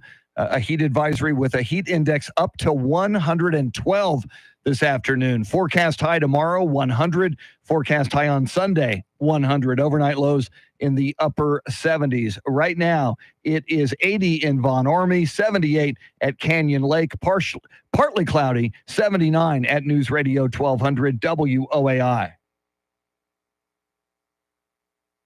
San Antonio's first news. We always love checking in with the one and only Randy Beamer. When we do it on a Friday, we call it Fridays with Beamer. Randy Beamer, welcome in. How are you doing this morning? How are you doing? I, again, wanted to pass on my condolences about your mom, but I hope things are getting back to normal for you too. Yeah, thank you, Randy. And, my mom, as you know, was over 100 years old. And thank you so much last week, you and Charlie Parker diving in here, doing extra duty. I sure did appreciate it. And we're so happy to have you this morning, Randy, on a day like this, the 2-year anniversary of that horrible mass shooting at Robb Elementary School in Uvalde. For so long in San Antonio on television news, you shared moments like this, very, very sad and tragic moments with our community. And I know you were in Uvalde not long ago. Your thoughts on this second year of such a horrible tragedy that took place there? Well, it is such a sad time. This is one of those things that I had been out of news for a while when this happened. I saw it on the news. I was, just transfixed like everyone else is, horrified. But I didn't want to go there. I didn't want to go out there to add to people going, oh, you're another news guy. Oh, this is just one more news guy coming in to see what happened. So I went with the San Antonio Symphony, the San Antonio Philharmonic, when they went out there a few weeks ago, because they had worked with the schools to do a special concert for the kids. That was their way of helping. And Sylvia Romo, who is, I think, the chief financial officer, I was sitting next to her on the bus and we were talking about it. And on the way back, she's talking about how when she talked to some of the kids, one of them on his own just said, man, this is so healing, because they just get to be kids. They just get to do something else. But it's so sad. I was at the Santa Fe school shooting, and what was that, 2018, the Sutherland Springs, the church shooting, and you feel for the people, but you also feel one of the things that I think is hardest is for them now to be identified as, oh, that's Uvalde, known for school shootings. Yeah, that has to make the healing process that much more difficult for the community, Randy. Do you get the sense that they feel an outpouring of support, not just from the state of Texas, but nationwide, and not just on the anniversary, but in the days ahead?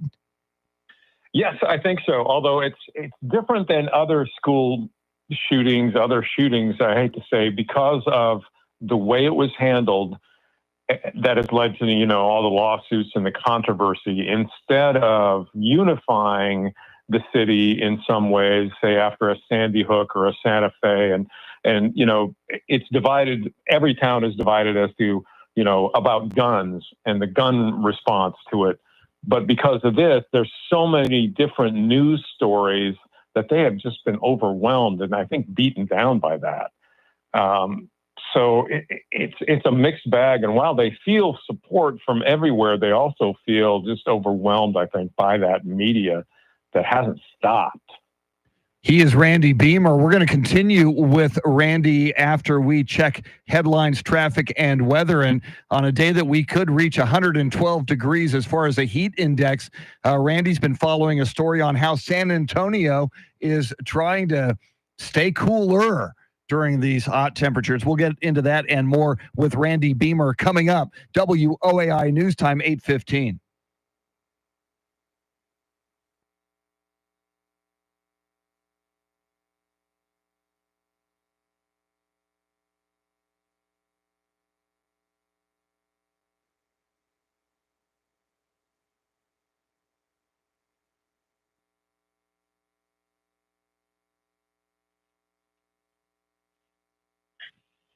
Hey, Randy, can you hear me? Yes, Chris, how are you? Not at this point. I didn't get a reply. Yeah, let's. Chris, are you there? Hey, Randy, can you hear me? Yes. No, Can he's you not hear hearing me? Let's not worry about it since I haven't done it before. But I do. If there's a way for you to pick up and tell, because I'm concerned now that maybe we did something wrong where he won't come on air. So check with him. Thanks. Yeah, we're trying to bring Randy up so you could hear him during the break there, but didn't work.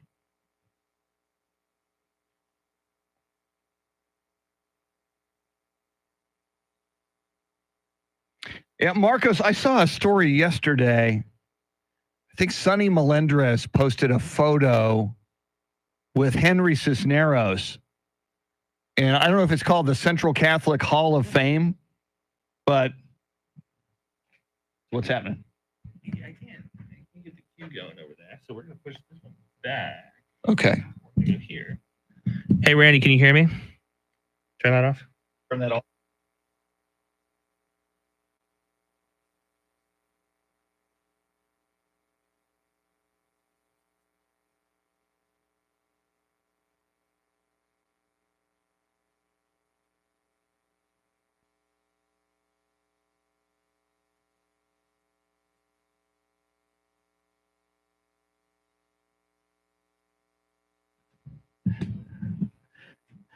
Yeah, for some reason,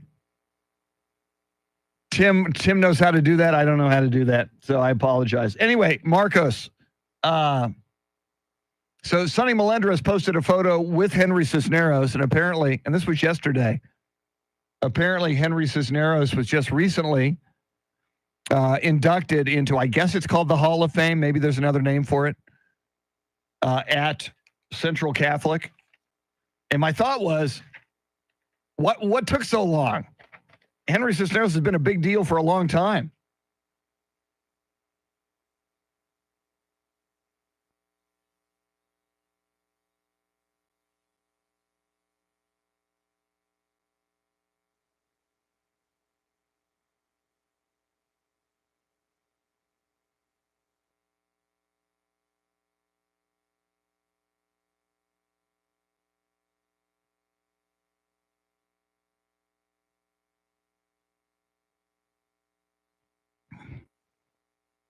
Just ahead of headlines, traffic, and weather together, then more with Randy Beamer on how San Antonio is trying to stay cool now that the hot temperatures are here. But first, Charity McCurdy, what stories are you following?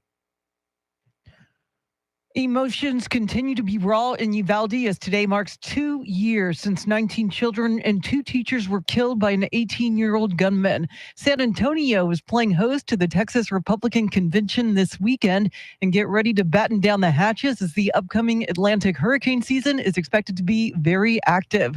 We'll have details coming up. Right now, traffic and weather together.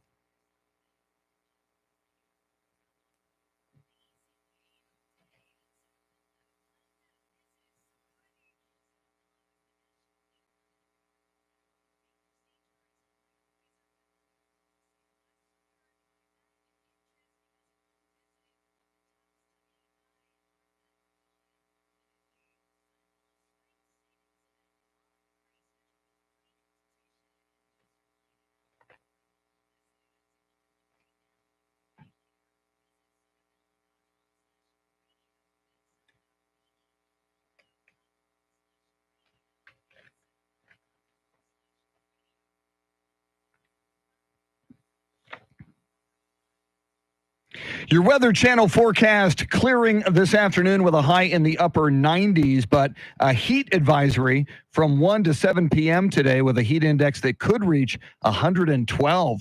Tomorrow's forecast high 100. Sunday's forecast high 100. Overnight lows in the upper 70s. Right now, 80 in Castroville, 79 at the Snake Farm, 81 at News Radio 1200 WOAI.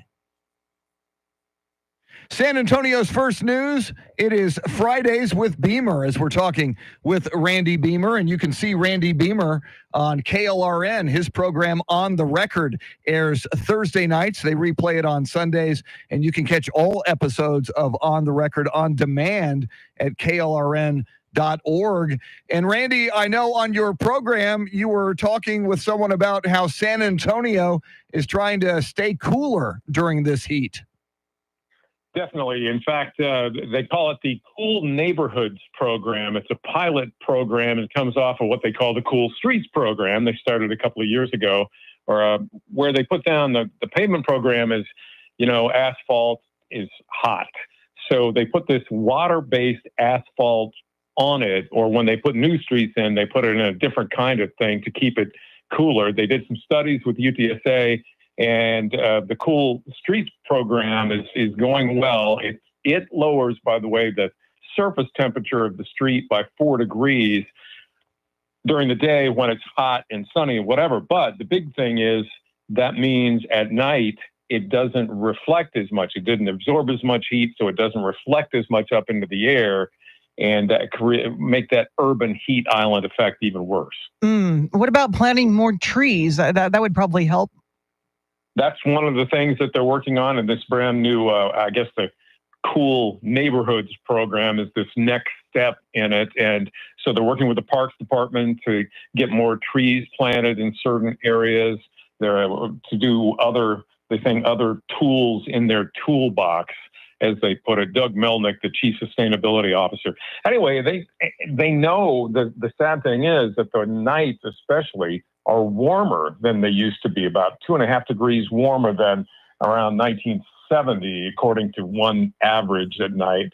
So that's what they're working on. And any ideas that you can have, the city wants to hear from you as well. It's great that the city is on this. And Randy, one of the things we love about you is you're a San Antonio historian on so many levels, including... That just means an old guy. No, not at all. But I mean, including even the architecture. I know you went to the Tower Life building recently. That's a very historic building in San Antonio, and changes have come to the Tower Life building. What do you know? Well, it was built in 1929. As you know, I was there for the opening June 1st.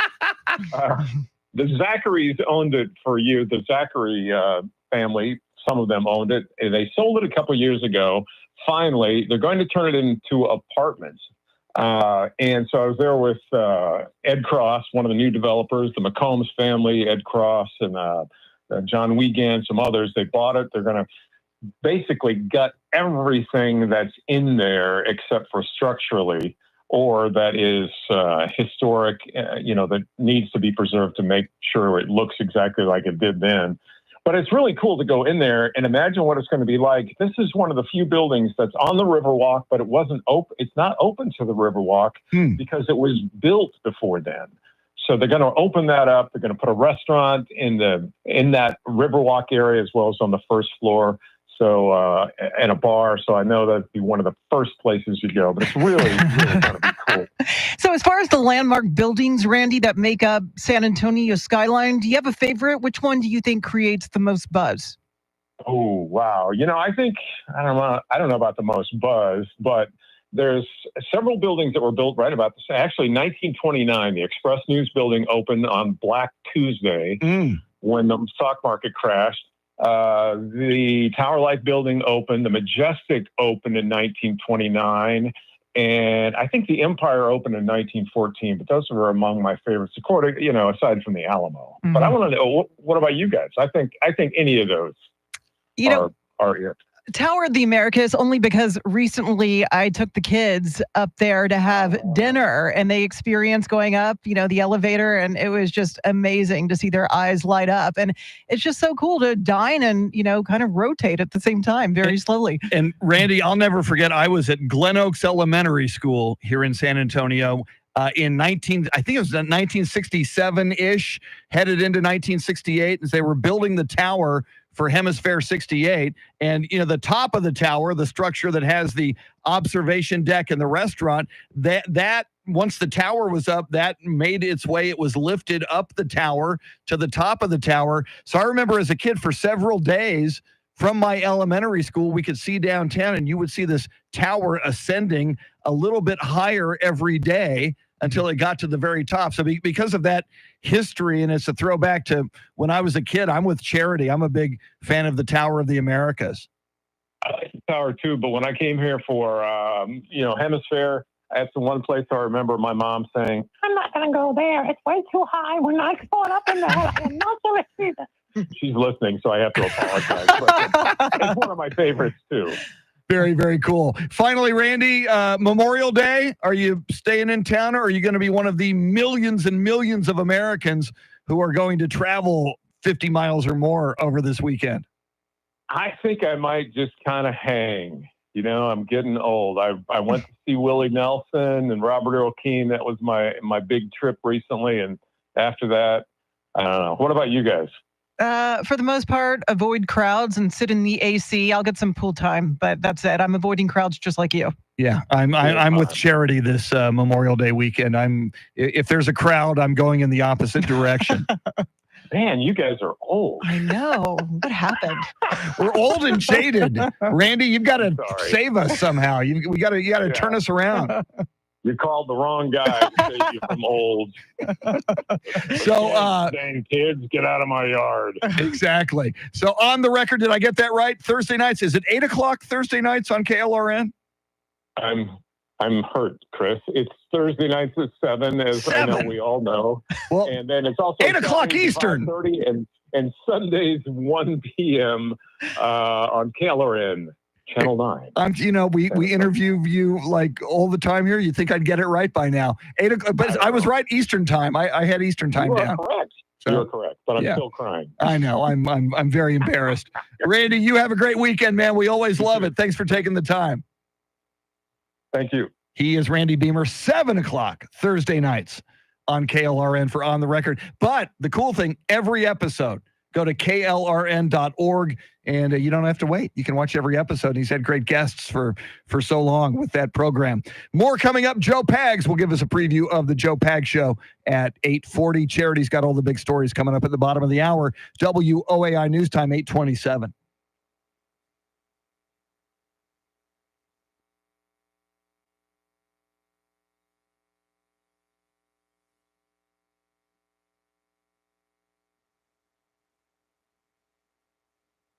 Swear, I just think it's the right thing to do. Yeah. It's good business. All right. Randy Beamer, ladies and gentlemen. Pags, then I was going to ask, well, maybe we go to Uvalde again because, top and bottom. What do you think? Either that or I was going to see if Charity has any streaming recommendations. I was going to say, I say that I think that Beamer was like the last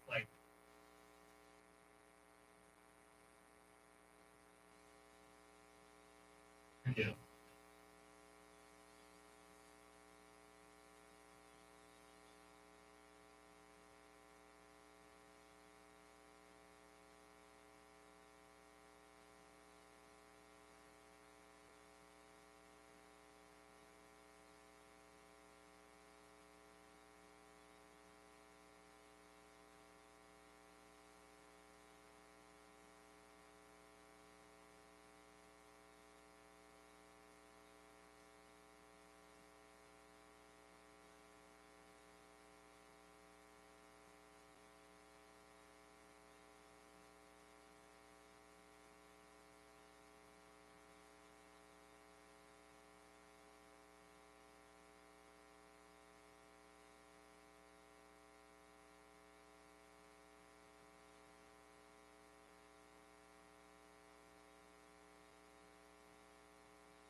Charity's coming up with the news in a sec.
Travis, I'm with you on the tower. And again, because the tower kind of tracks my life, start when I was a kid watching it being built in elementary school to today, it's more meaning, and having been to Hemisphere 68 as a kid, it's more meaningful to me. So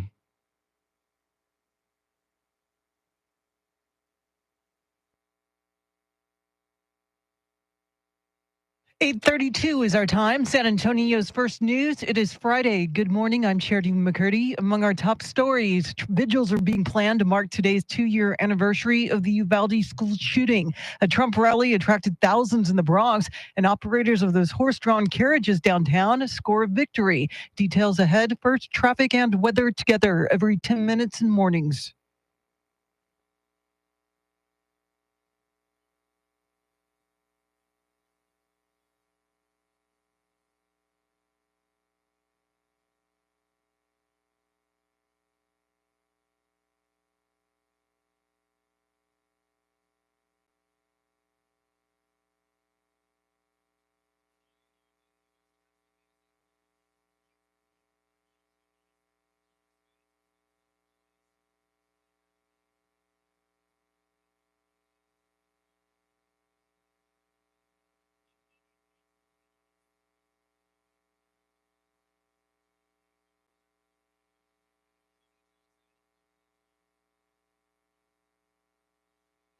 Your Weather Channel forecast for this Friday: heat advisory from 1 p.m. to 7 p.m. Partly cloudy, could see a stray shower, a high near 100. Tonight's low in the upper 70s. Right now, 81 degrees. A candlelight vigil is planned for tonight to remember the 19 children and 2 teachers who lost their lives in the Robb Elementary School shooting in Uvalde. Today is the 2-year anniversary of the massacre. State Senator Roland Gutierrez, who represents the region, says the wounds are still wide open for the families involved. Imagine this, every May 24th for the rest of their lives, they will have to live and relive this horrible tragedy. 2 investigations found massive failures in the police response, but since then, many remain on the force. Gutierrez says that's something that does not sit well with families. Many, he says, turn to activism. They want to change state law, raising the age needed to buy an assault rifle to 21. I'm Michael Board. And a member of the Biden administration will be present in Uvalde today. Last September, President Biden created the Office of Gun Violence Prevention, overseen by Vice President Kamala Harris. The office's Deputy Director, Robert Wilcox, is expected to join Uvalde residents today at the vigil. And a San Antonio ultra marathon runner is honoring the victims as well. At 6 p.m. Wednesday night, San Antonio Children's Hospital pediatric nurse and distance runner Paloma Gonzalez started on her estimated 70-mile journey from her home near Loop 1604 in Marbach to the Uvalde Town Square. She's being accompanied by a support vehicle to ensure her safety. As she commemorates the 2nd anniversary of the shooting, she's also raising money for a Uvalde student scholarship through a GoFundMe account. Eric Lycum, News Radio 1200 WOAI. As our Decision 2024 coverage continues, former President Trump held a campaign rally in the Bronx yesterday as he attempts to court voters in deep blue areas ahead of the November presidential election. After the rally, Trump discussed the enthusiasm surrounding his campaign. We have the largest crowds we've ever had. Look, we won the first time, and we got millions more votes the second time. In 2016, we won. We beat Hillary. In 2020, we got millions more votes. Trump's campaign claims the rally attracted 25,000 people. Well, there is a second confirmed case of the bird flu in humans. The first case was in Texas. Now the CDC says a second bird flu case has popped up in Michigan. Trent has public health experts worried. Dr. Gerald Parker at Texas A&M says we need to be ready for another pandemic. Should be doing much more right now to kind of test our planning assumptions in case this were ever to go human-human transmission. Right now, it's only dairy workers who are catching it from cows, but wastewater surveillance suggests the virus may be more widespread than we realize. I'm Rex Oates, News Radio 1200 WOAI. Well, Texans will watch the skies this summer after federal forecasters predicted the busiest hurricane season ever. The National Oceanic and Atmospheric Administration says we can expect between 17 and 25 named storms this year. 4 to 7 of those could be hurricanes of Category 3 or higher. Last year, hurricanes caused more than $4 billion in damage. Hurricane season starts June 1st, ends November 30th. It is 8:37. Traffic and weather together in a minute. But first, to check of your money and the world of business, we welcome in Scott Carr live at the Bloomberg News Desk.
Thanks, Scott. Enjoy your weekend. News at the top and bottom of every hour, along with breaking news as it happens. I'm Charity McCurdy. Here's traffic and weather.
Kay, welcome in. Good to see you.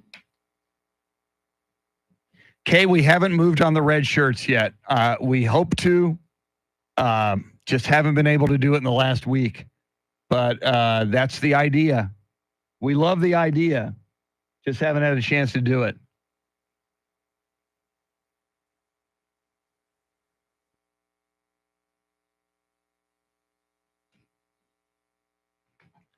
San Antonio's first news. She is Charity McCurdy. I'm Chris Duell. As an outcry, you just never know when there might be an outcry out of nowhere. Live radio, everybody. Mr. T is not an outcry from Mr. T. Maybe a tear or two because it's the last day of his vacation. Charity McCurdy. He'll be back next week. Yeah, the longer you stay at the beach, the harder it is to leave, I hear. Yeah, outstanding. Oh, by the way, we just found out, we're going to go to Joe Pags in a second, but you want to stick around. The earworm, very, very special, very appropriate for the weekend, and it involves Charlie Parker. Some of you will put those together and figure out what it is. Other of you stick around. Coming up, Charity and I will talk weekend streaming recommendations. I started a new program last night, and I love it. I'll tell you what it is coming up. But first, let's check in with Joe Pags. And today on his show, he has an interesting take on the border crisis. Good morning, Joe.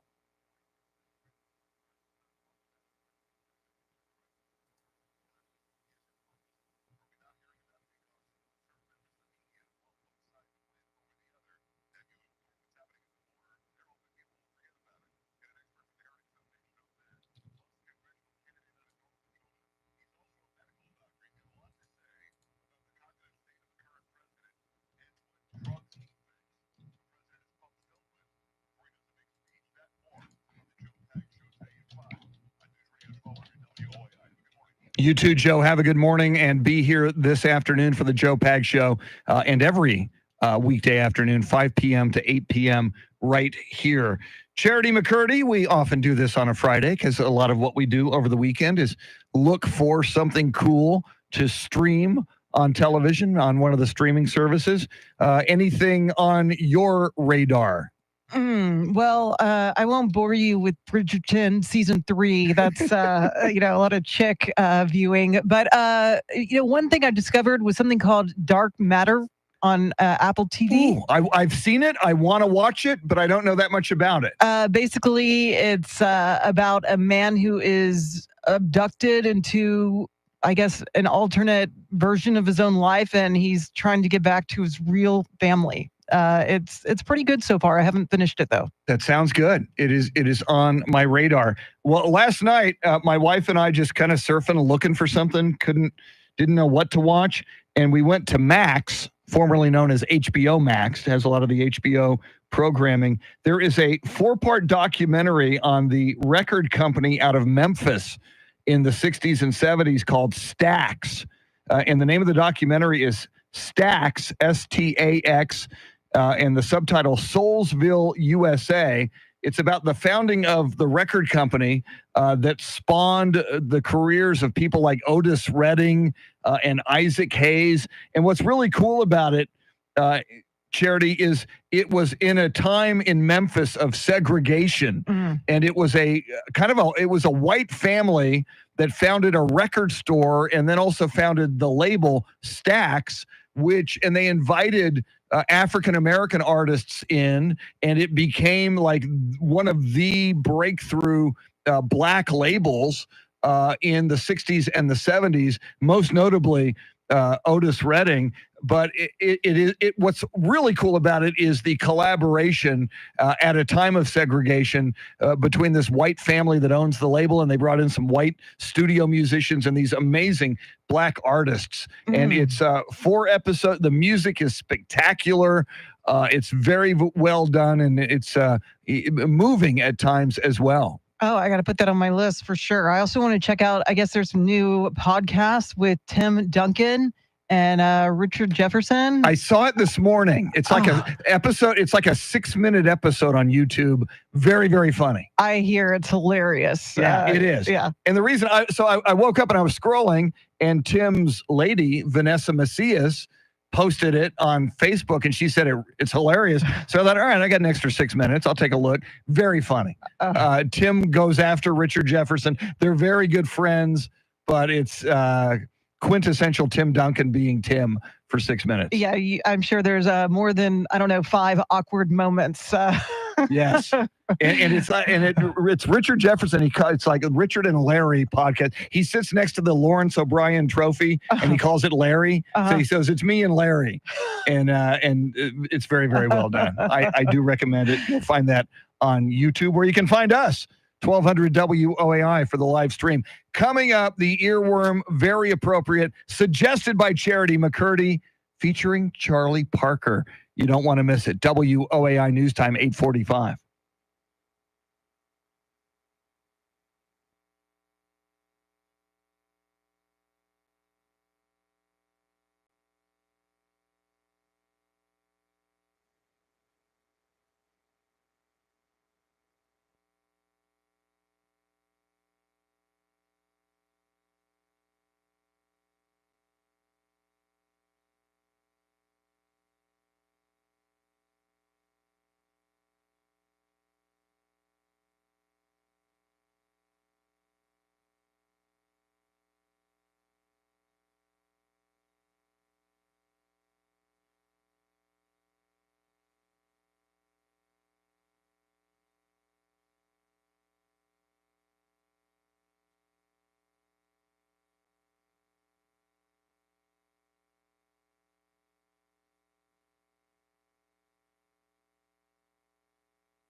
Just ahead of headlines, traffic, and weather together, then a very appropriate earworm featuring Charlie Parker. But first, Charity McCurdy, what stories are you following?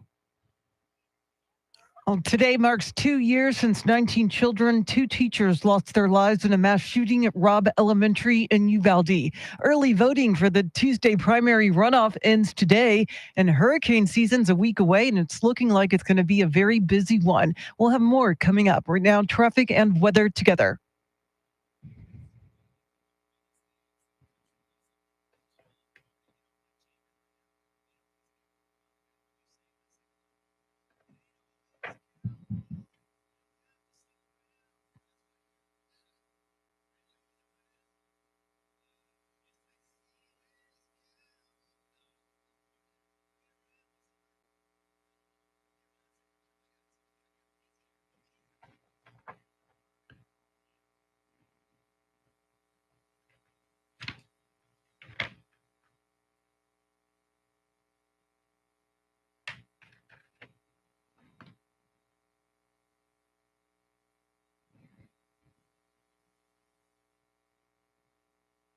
Weather Channel forecast partly clearing this afternoon. High in the upper 90s. Heat advisory today from 1 until 7 p.m. with a heat index up to 112.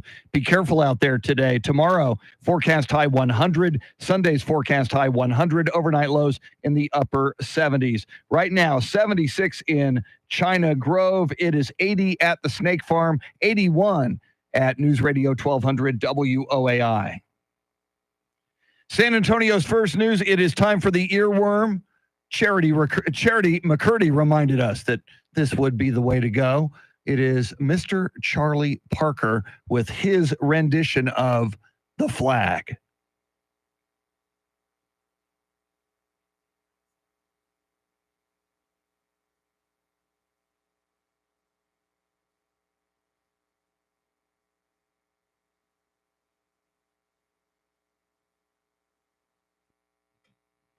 Thanks for being here, everybody. We will see you next week. We appreciate it.